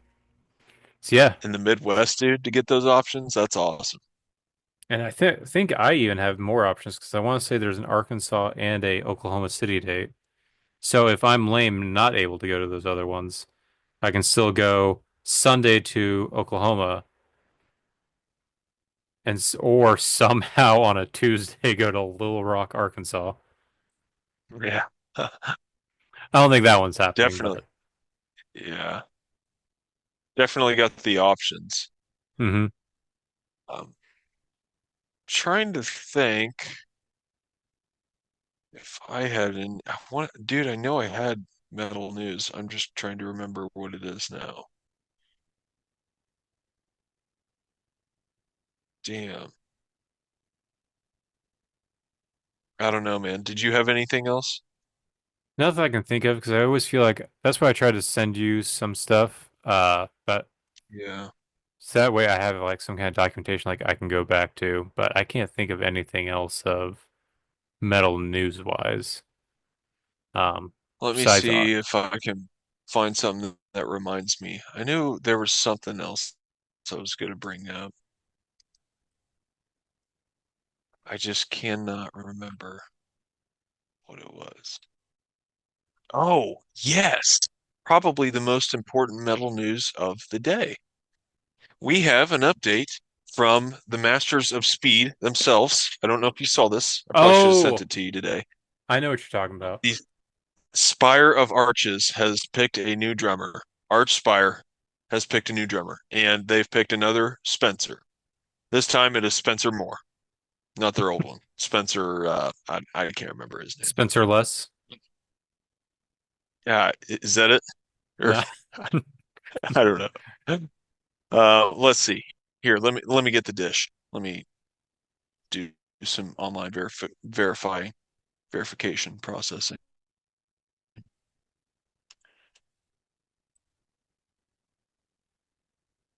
But yeah, man. Spencer Moore, Spencer Pruitt. Okay, was the Oh, previous drummer for many years. And so yeah, man. I want to say that they made a tag or comment saying that 420 BPM is not just a stoner thing anymore, or something like that. So I don't know. Apparently, they're going to try to write to 420 beats per minute. I don't know what That's that's gonna sound like, but that's ridiculous. yeah, yeah, that is that band's goal is to go faster and faster every album, and I don't know why. Just sounds painful to do to yourselves, but more power to them, man. They're the kings of speed, so Hell excited to hear yeah. that.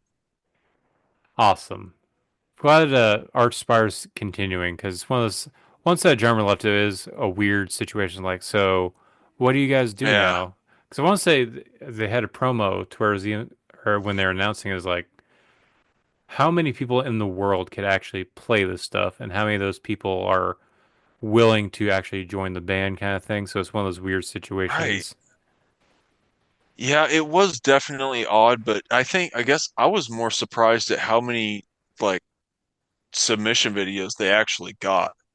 They Mm-hmm. got a shit ton of submissions. And it's like, and I was kind of baffled that they're getting Ken Paradis thrown in their face like as an option and they don't pick him. So it's like, holy shit, then who are you picking? You know what I mean? So it's like, wow. Because I mean, that dude's, I think, of legendary level.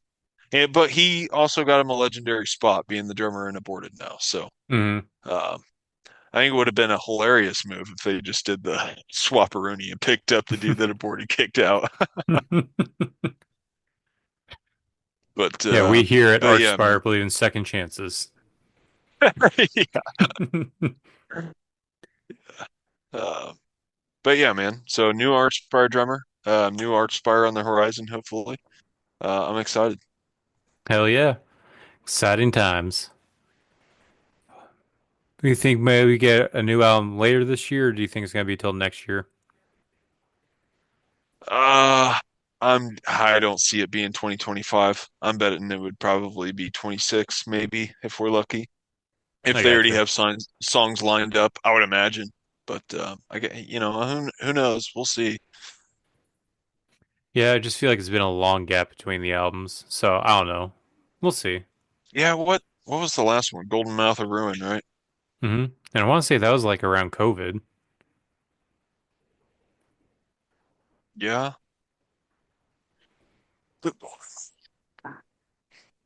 2021. Okay, so about 4 years. Hmm.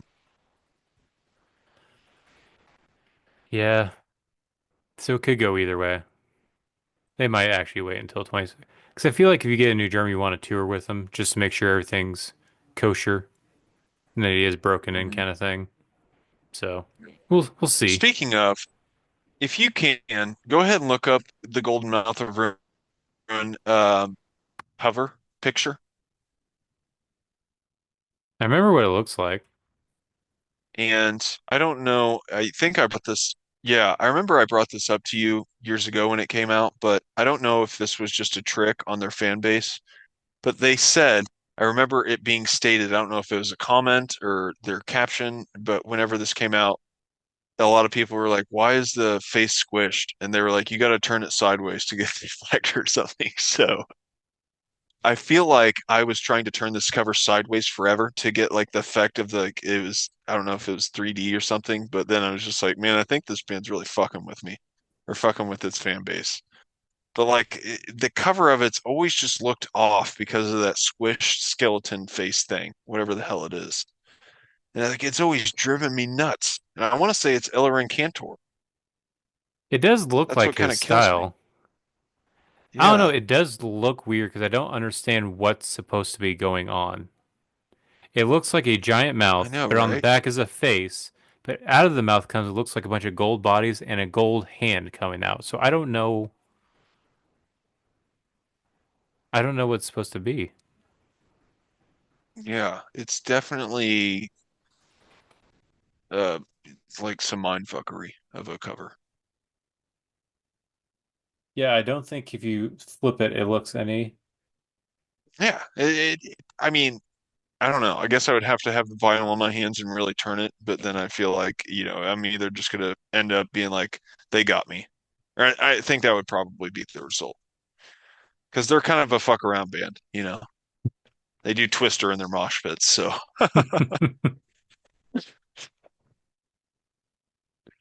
Well, at least they're back. They're back. yeah, for sure, man. exciting times. Yeah, that's all I got for metal news. Do you have anything else? Nope, that's it for me, man.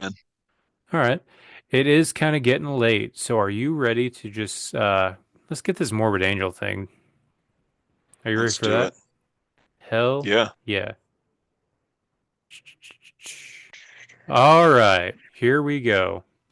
We got Morbid Angel, the legends themselves, almost as old as Death, but not somewhat newer. I want to say, like no matter what, they're in like the top, like the big four when it comes to early death metal. Like you got not Deicide, you got Death, Morbid Angel, Cannibal Corpse, and Obituary, I think is what people mostly consider as the big four. But I want to say Morbid Angel is probably, besides Death, is probably the earliest example of what death metal was.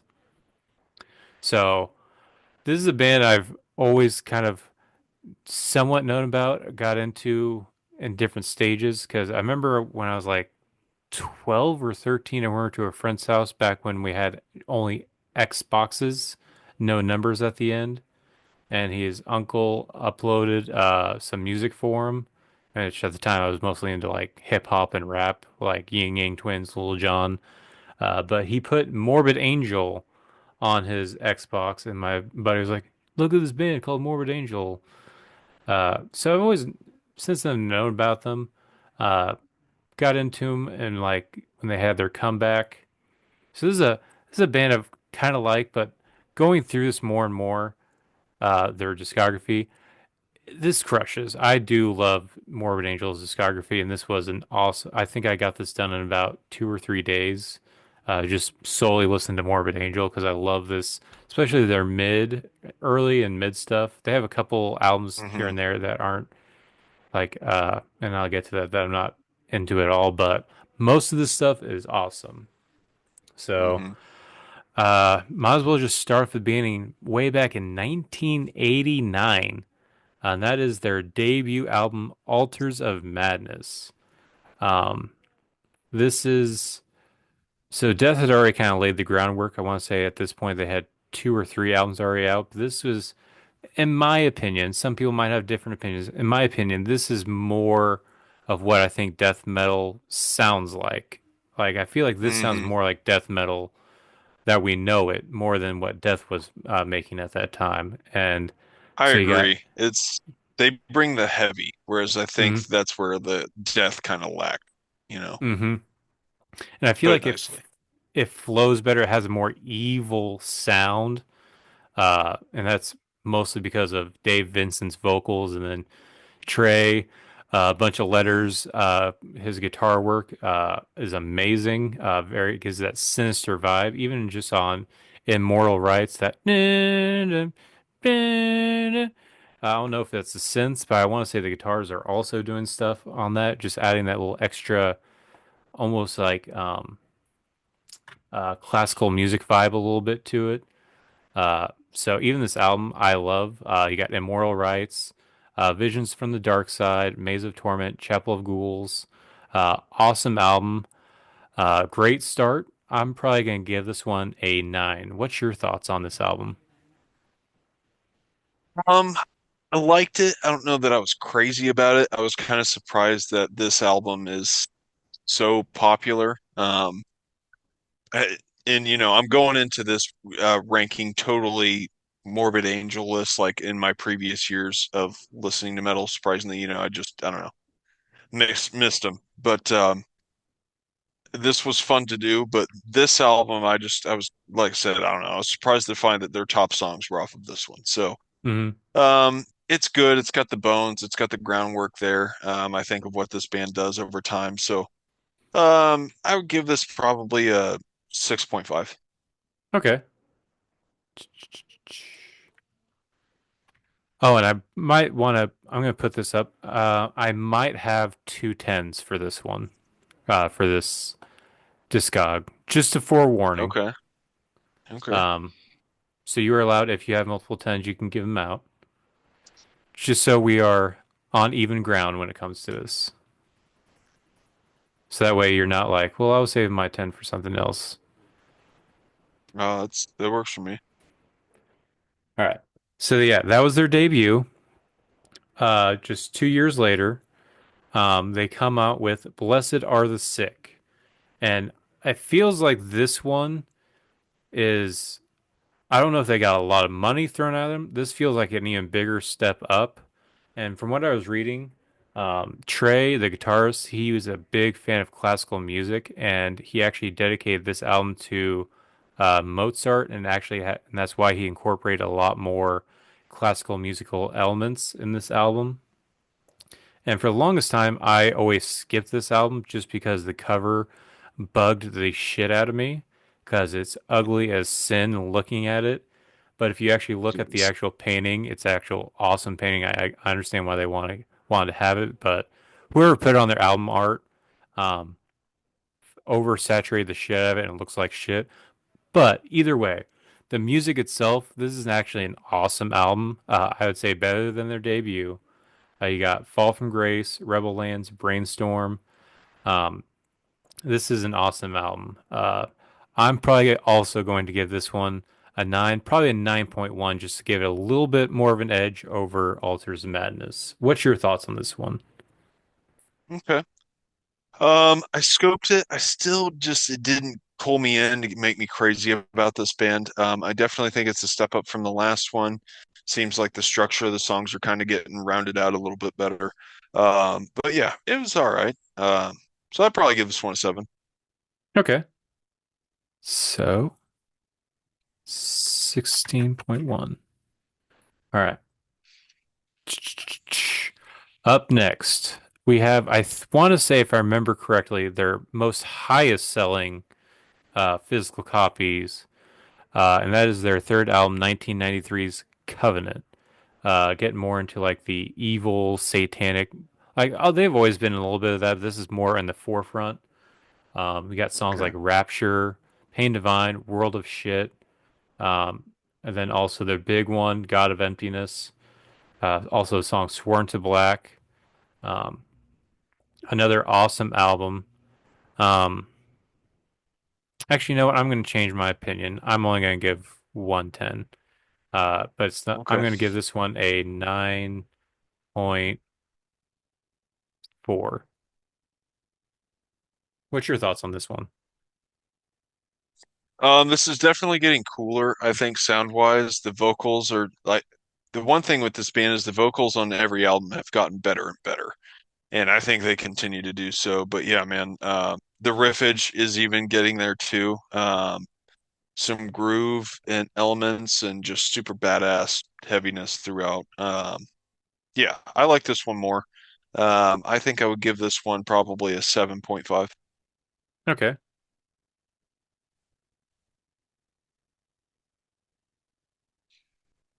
doing math. All right. All right. So after Covenant, there was a little bit of a lineup shift.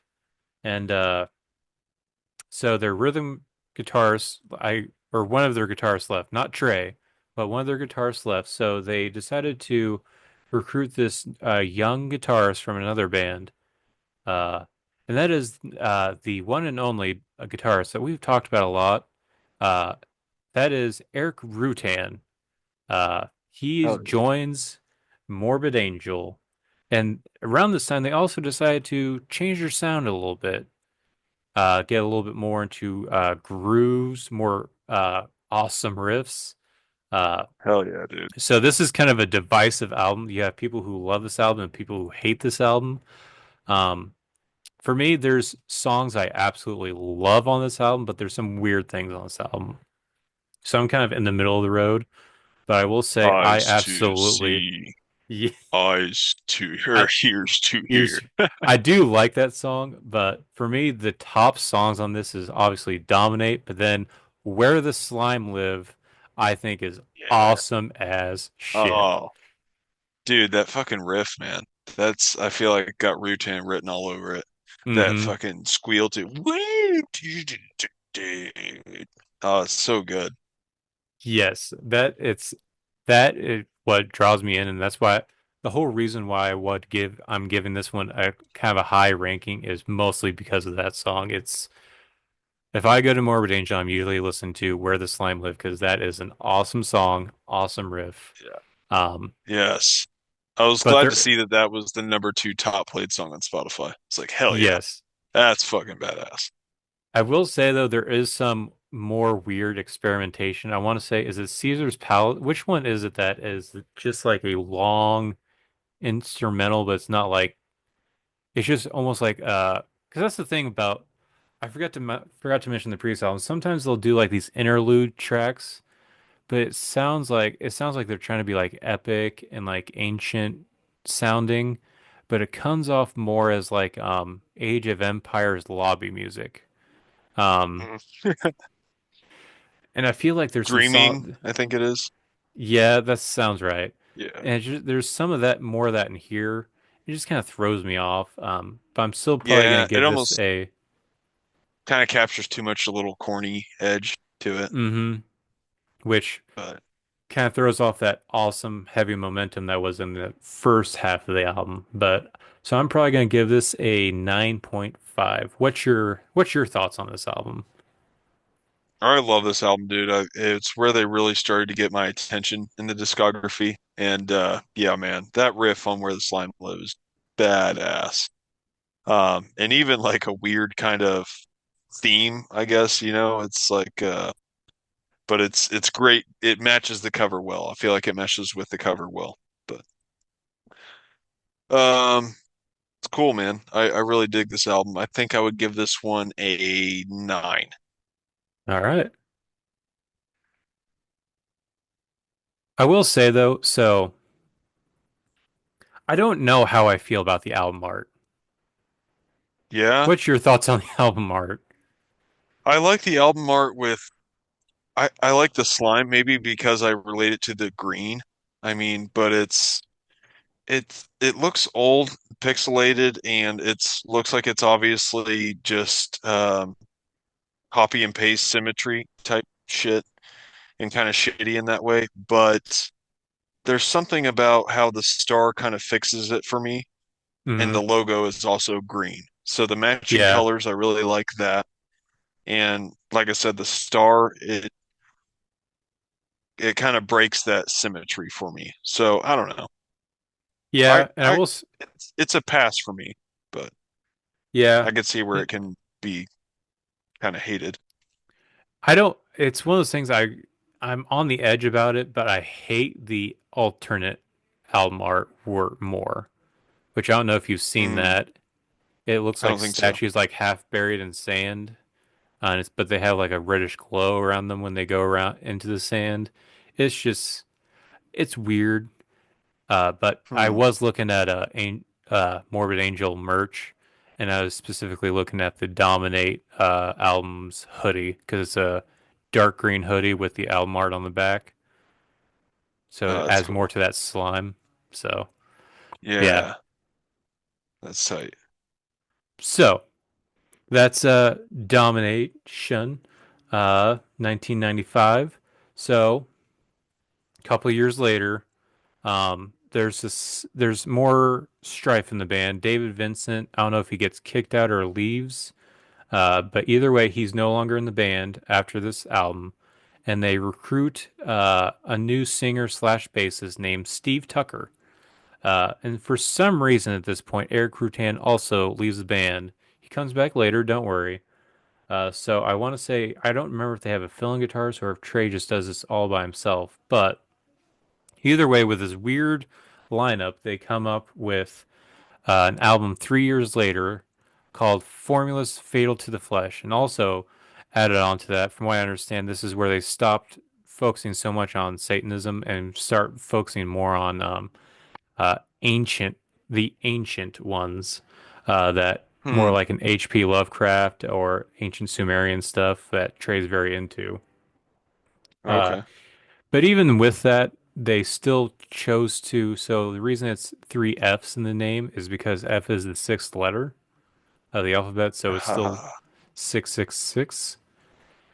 Um, and also still following that pattern of ABC for every album. Um, but I do enjoy this album. Um, and also there's this. I think this is the first time I've actually listened to this album all the way through. Awesome album, and from what I were reading, it was this is also an album that really um, influenced brutal death metal, and I can kind of see it Mm. in the song. I'm gonna butcher this, Umala Mari, which is heavy as shit. This is a heavy ass album. You got Heaving Earth, Bill Ur Sag, uh, Nothing Is Not, Chamber of Dis, but again, still some of those weird interlude stuff at the end. But either way, this is still a really good album. I'm probably gonna give this one an 8. What's your thoughts on this one? I thought it's cool. It's crushing. But it's a lot of that you can tell. I feel like that there's something different about the band.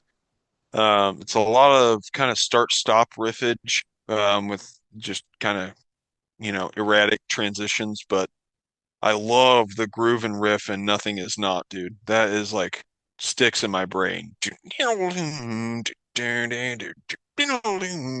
That's so cool. But yeah, man, and I don't know that I was really digging the vocals, and then it kind of, falls off for me here.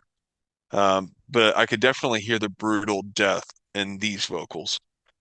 Um, but yeah, all in all, it is cool. I don't know that it's my favorite, but I'd probably give this one an 8. Okay. So, I also hate this cover. understandable. I feel like Like, it what the hell is feels, this shit? yeah, it feels like it's very 90s, like that weird, like abstract art and Like, trying look to, at and the the tiger face thing coming out of the fire there's like and the horns for teeth. eyes. Yeah, it's like, what the fuck Is it, is this stupid shit? well, is it horns for eyes, or is he like the cartoon when their eyes poke out of their head when they see something? Yeah. Yeah, I don't know, man. It's like they requested an abstract art cover, and the guy's like, "Yeah, I got you." And this is what he made.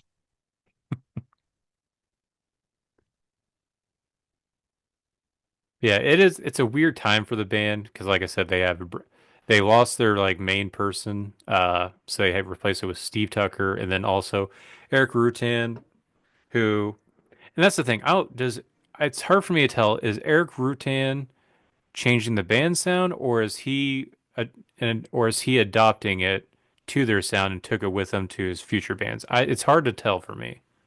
What's your That is thoughts on true. that? I mean, yeah, I'm kind of right there with you. I think it could go either way. I think that really this band is kind of in the Eric Rutan lane. I mean, and vice versa. I think, he's there and maybe took elements with him, but it definitely sounds like he could still be in the band on this record, Mm-hmm. with some of the riffs and stuff, in my opinion. But, you know, I don't know. For some reason, I feel like it's definitely noticeable when he is there too. So I don't know.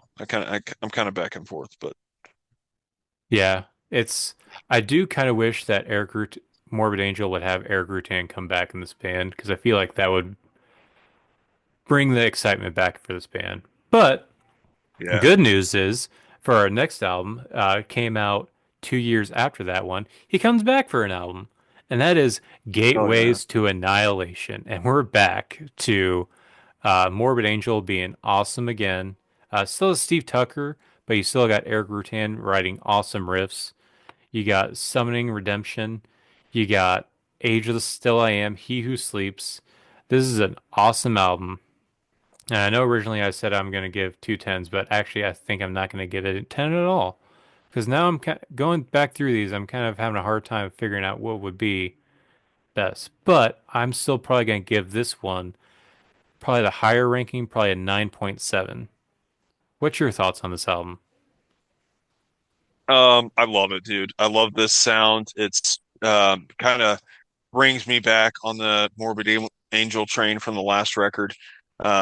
Summoning Redemption, dude. I love the intro track and how it just rolls into so like it ends the intro track, but then the next song starts with the same stuff in the intro track, so you don't really know when it starts, but and then it just kicks into this badass riff, dude, in Summoning Redemption. And I feel like the band plays this riff as many times as I want. Like they just write it out on the beginning of the song, dude.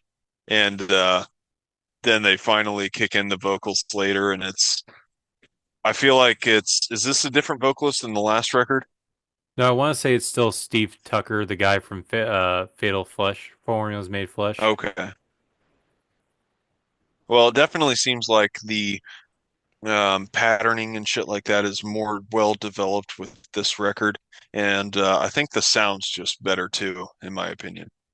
But Hmm.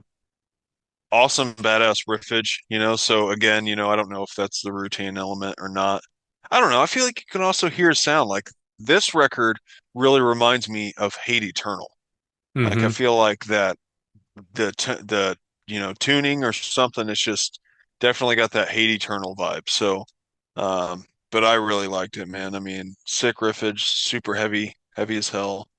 This is a great death metal record for its time, I think. Hmm. Um, very awesome album, man. I would give this one a 9.5. Okay. All right. So that's our new number one with a 19.2. All right. So up next, I'm just gonna be blunt. They go backwards a little bit. Eric Rutan's no longer in the band, and Hmm. Crazy this, coincidence. yeah, 2003 Heretic. So I never hear anyone talk about this album ever when talking about Morbid Angel, and I always uh wondered like, is it really that bad? And listening to it, like the first couple songs, like okay, this isn't bad, but after a while, I kind of get why. And then also, I've complained earlier about like these interlude tracks. This has a lot of those, and in fact, they have just a lot of just trash at the end of this album, to where it's just sound checks. Like there, this is what are you doing? If you're just filling up this album at this point, this feels, Drum check. yeah, this feels. And this is also the last album they did on Earache Records. So feel this. I've talked about before. There's bands that will do like a album just to end a contract. We've done a couple discographies with that, but they were still awesome albums. Strapping Young Lad had that, but it was still an amazing album. I want to say, was it Alien? I'm pretty sure no, it was The New Black was the last song on the album Mm, on that contract, but it was still awesome. yeah.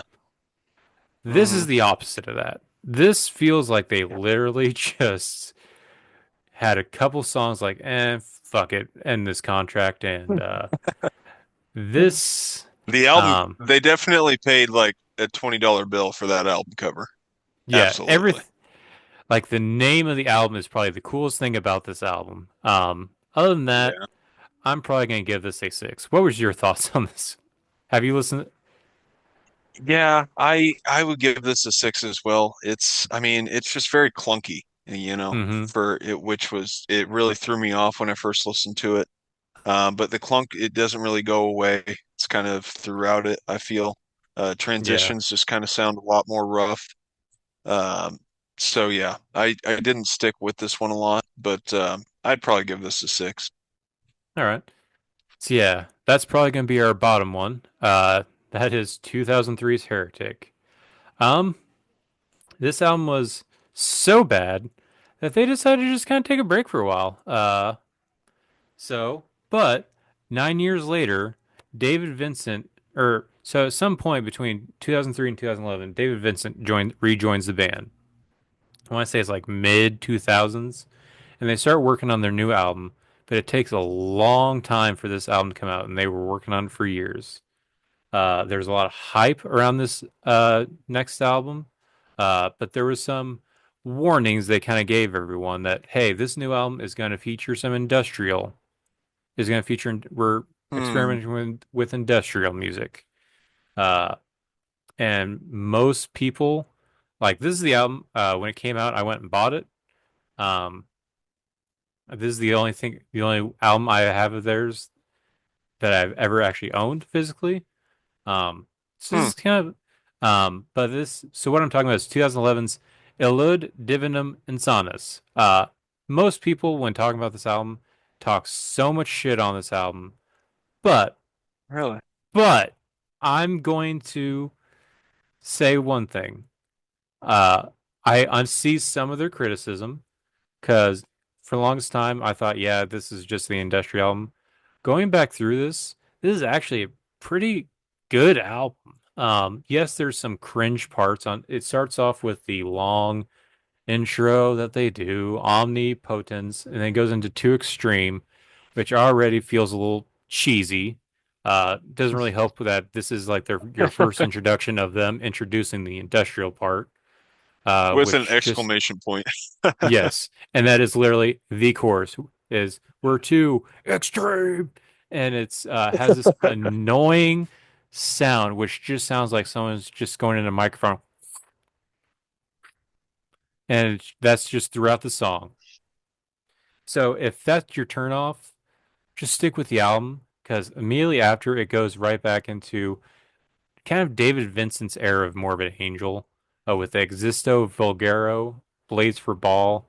There's some good stuff that if you like their old stuff, you'll like this stuff with 10 More Dead. But there is some other stuff going on. I Am Morbid. I can see people not liking this. It's has a very chanty vibe because that's the chorus. Is to chant almost like gang vocals in a Morbid Angel song. But I don't know. For me, it fits a little bit. I can understand people, the old school people, not liking it. But then there's also Radical, which is has some more cringe to it. I don't know. For me, there's some pretty good stuff in here, and then some cringe stuff. So I'm still gonna give this probably an 8. Uh, Okay. what's your? Do you have thoughts on this album? Yeah, so I was excited when I first heard it, because it sounded like a different band, in my opinion. They definitely kind of changed from the deep, heavy, deathy tones and definitely got more of like a crisp, I guess that industrial tones and stuff like that there. But and I didn't know that, but definitely makes sense after listening to this because it kind of gives me like almost like the Ministry vibes. It reminds me of a band I used to listen to, Berserker. Did you ever listen to them? I They keep they seeing were them, but like I don't. they were uber industrial, like way more than this is. But the drums here on this album, dude, like they sound like it's programmed through a machine. Like the double bass is ridiculously clicky. But and I don't know if that's like if it is a drum machine. I mean, it honestly sounds like it could be to me, but um I think there's cool stuff in here. Like I Mhm. do like the constant like kick and pace of Too Extreme. Um, but yeah, some of like the I guess the lyrical content and stuff just kind of gets lackluster. But it was interesting. Um, but yeah, probably not my favorite. I think I would give this one a 7.5. All right. So that means it's going to be tied with Altars of Madness at 15.5. All right. So, uh, there's some more lineup changes. Um, and another long gap because they decided to do some random things like in between these albums. To just double down on pissing off more of the death metal heads, they also released the remix of like it's all like industrial and dubstep remixes of Ella Divinum Insanus, as if they already didn't piss off a bunch of people. But anyway, later in 2017, so a lot happened between 2011 and 2017. Pete Sandoval, the original drummer, left the band. And then eventually, I think David Vincent either got kicked out or left again. Um, and him and Pete Sandoval kind of started working together. They reformed Terrorizer because both of them were members of Terrorizer back in the day, the Oh, okay. original grindcore, death grind, whatever you want to call them.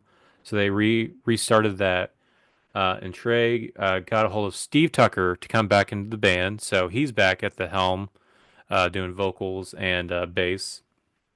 And a lot of people were excited. I was excited for this album, and this is 2017's Kingdom Disdained. I love this album artwork. Having this be promoted, Hmm. a lot of excitement going in. I remember they released the first single, Pile of Arms. It was back to that No More Industrial, kind of back to that dirty, grimy, heavy sound, kind of like a fail formulas made flesh or gateways kind of era. So a lot to Super be death. excited about. Yeah, a lot to be excited about. Then it comes out, and I feel like a lot of people have the same reaction to it. And it's not that the songs are bad; it just feels like the drums are so overpowering on this album. It just consumes this whole album. There's still some cool parts here and there. I do like Garden of Disdain, Pile of Alarms. But I don't know. For me, it sounds like there's just the drums just absorb this album. So I have a hard time enjoying this album. I'm probably gonna give this one a 7. What's your thoughts on this one? Yeah, I'm kind of there with you. I gotta say, this is my favorite Morbid Angel album cover. I feel like they actually got something Mm-hmm. of quality. Um, and yeah, dude, just a badass artwork. But yeah, I was excited for it too, and I feel like they changed a lot from the last album, but the drums. Like I feel like the industrial drum type shit stayed. You know, it's still really clicky on the pedals, and it's just this is uber blast death metal, whereas I kind of prefer this band's groovier phase and their, Mm-hmm. in their mid range. It's just I love the chunks that they brought in that era. Definitely a lot more so than this just constant blast in your face type stuff. So Mm-hmm. I think there's some of those elements in here, but definitely um, not as much as back in the day. So yeah, for me, it's not up there in their discog. I would probably give this one an 8, Okay. or no, probably 7.5, honestly. All right. So that is our Morbid Angel discography. At number one, we have Gateways to Annihilation with a 19.2, Domination with an 18.5 at number two, Covenant at number three with a 16.9. Then we got Blessed Are the Sick with a 16.1, Fatal Formulas Made Flesh 16. We got Ty at 15.5 with Altars of Madness and Illud Divinum Insanus. We got a 14.5 for Kingdom to Disdain, and very much at the bottom is Heretic with a 12. Um, Morbid Angel now is very much a shell of what they used to be. So for those who aren't keeping track of Morbid Angel, it's just Trey pretty much now. Steve's still in the band. Then some like random members. I don't know who these other members are. But they've also made it very clear that they will not play any of the David Vincent era stuff. So it's literally Oh just wow. Fatal Formula, Gateways. Hopefully they're not playing any Heretic and Kingdom Disdained. So if you're wanting to go see Morbid Angel, expecting to see the stuff you loved growing up, you're more than likely not going to see it. And yeah, there's that. But there's also, so I mentioned that Pete Sandoval and Dave Vincent, they like restarted Terrorizer. They also decided to form their own kind of Morbid Angel called under the title of I Am Morbid. And I want to say they even got one of the other members, I think Tim Young, because I don't know if Pete Sandoval's Hmm. technically it. Some other member is from Morbid Angels in the band as well, and they do play, they only play the first four albums of Morbid Angels discography. So Altars of Madness through Domination. So it's one of those things like Okay. which era do you want more? You can go see that Yeah. live. And from what I understand, not only are they doing that, but I think they are also working on possible new material with I Am Morbid. So that is also interesting to see. See what's gonna happen, because I don't know it's been 8 years since Morbid Angels came out with an album. I don't know what Yeah. they're gonna do. They And should recruit the most important piece of their history, Eric the Rutan. one, the only. Yes, that would And be sick. also, I also say the former shell because also I think we talked about last year. There was this huge tour that they were going to headline with a bunch of death metal bands, and they dropped off, and they were replaced by I Am Morbid, Oh, huh. which I gotta wonder how much of a slap in the face is that, if that is considered, Yeah. because I don't know if there is bad blood between them or not. I'm assuming Huh. there's pretty much it's almost like two Batushkas, but Yeah, it's two right. Morbid Angels. Huh. That But is yeah. a tough situation. Yeah, just kind of wish, just get all those members back. Get Dave Vincent back, get Pete Sandoval back, and get Eric Rutan back. And then Yes, the one, the only. come out with I guess it would be M now. Ooh, because they came out with like an EP. It's like the laid back remixes, so that would be the L. Mm. So I think they should get all the original members back and Eric Rutan, and for their next album, just have it self-titled. Oh, that's a good move. Yeah, That is a that would good be move. perfect. And then you can actually just end the band at that point. I feel like that's the True. Yeah, perfect that's like full the circle. You seal. don't have to do the alphabet. Just end it with self-titled. Yeah. Yeah. I don't know. I don't know that I want Eric Rutan to stray from where he's at though. Him and It would only Cannibal is like my favorite soup. Well, is he doing anything with Hate Eternal anymore? Because I don't feel like I see anything about. I don't think so. I think it was kind of clear that he was going to, once he joined Cannibal, he's going to spend his time, I think, towards that. But that's not to say, that he may just be kind of backpiling written songs for Hate Eternal. Yeah, But I mean, it's pretty much his show, I think. So, yeah.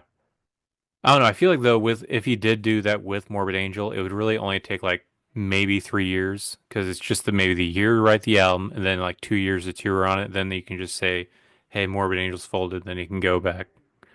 I feel like he could pull right. off Yeah, without aggravating Cannibal.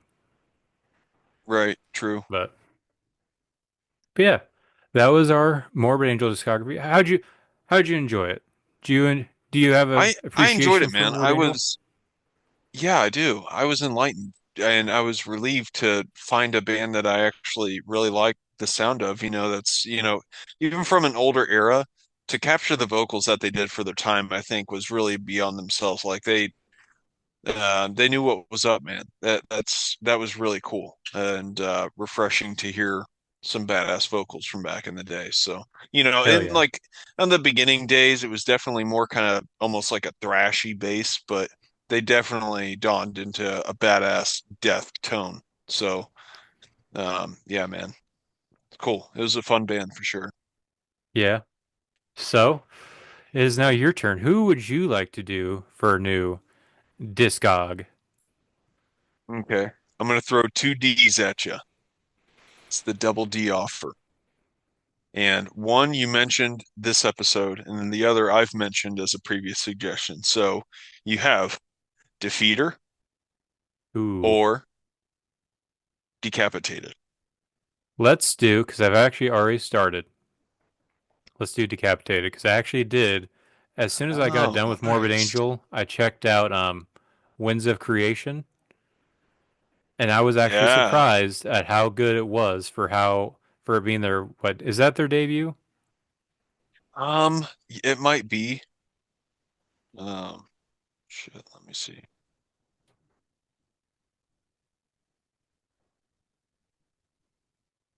They're such a good band, man. And they're kind of one of those that, I guess we'll get into it on the ranking, but in my opinion, kind of prime in their earlier Discogs. But let's see. First album, Winds of Creation. Yep, you're right. I got you. Yeah, that was a lot. I was expecting like, all right, I might not like this, and it's gonna be super raw. No, this was actually pretty good right off the bat. So yeah, I'm fine with. Let's do decapitated. Hell yeah. So yeah, next week we'll do decapitated. Do you have anything to add for this week? I do not, man. All right. Ready for some plugging? Plug it. Or do you want to plug Stuff it. this time? Oh, Rogue nicotine pouches, wintergreen. I'm on the 6 currently. It really gets me my fix. Gets the edge off. That and yeah, shit. I don't know. Just trying to think. Deer Duff insulation for all your insulation needs. Dejector music for sick heavy riffs and tunage. Um, and that's about it, man. That's all on my plug. Well, where can they check us out if they Oh, want to find? yeah, you can find Dejector. We're on Spotify. We're on YouTube. We're on the Apples. Might be on a TikTok somewhere. Might be going viral as we speak. Who knows? Might wake up and be rich tomorrow. So we'll see. But it depends on you to go check it out. So Hell yeah. yeah, do so. But if they like this episode, where can they check us out at? I don't know. Spotify maybe. Spotify, Apple, maybe Apple Podcasts, maybe just YouTube. maybe just anywhere they get their podcast media. Maybe. Yeah, they can check us out on Yeah, YouTube. Is there any social media we're on? yeah. I want to say the Instagrams, Facebooks, TikToks, s- uh, phew, X maybe. Are we on X? No. Maybe we should be. Oh, I don't know. okay. We No, can we yeah, can do yeah. X. We can do Threads. I don't know. I We don't can really get get on. political. Yeah, prefer not to, but we could. Yeah, no, fuck that. Yeah, But yeah, yeah, no. Yeah, check us out everywhere, man. We're all yeah. over. And if you have the ability on whatever you're checking us out on, make sure you give us a review, subscribe to us, so that way you can keep in the know. Yeah, You can also email us at deathmetaldays@gmail.com if you want to email us directly. But yeah, until then, that's all we got this week. Death Metal Daddy's out. Death Metal Daddy's out. Fuck Big O.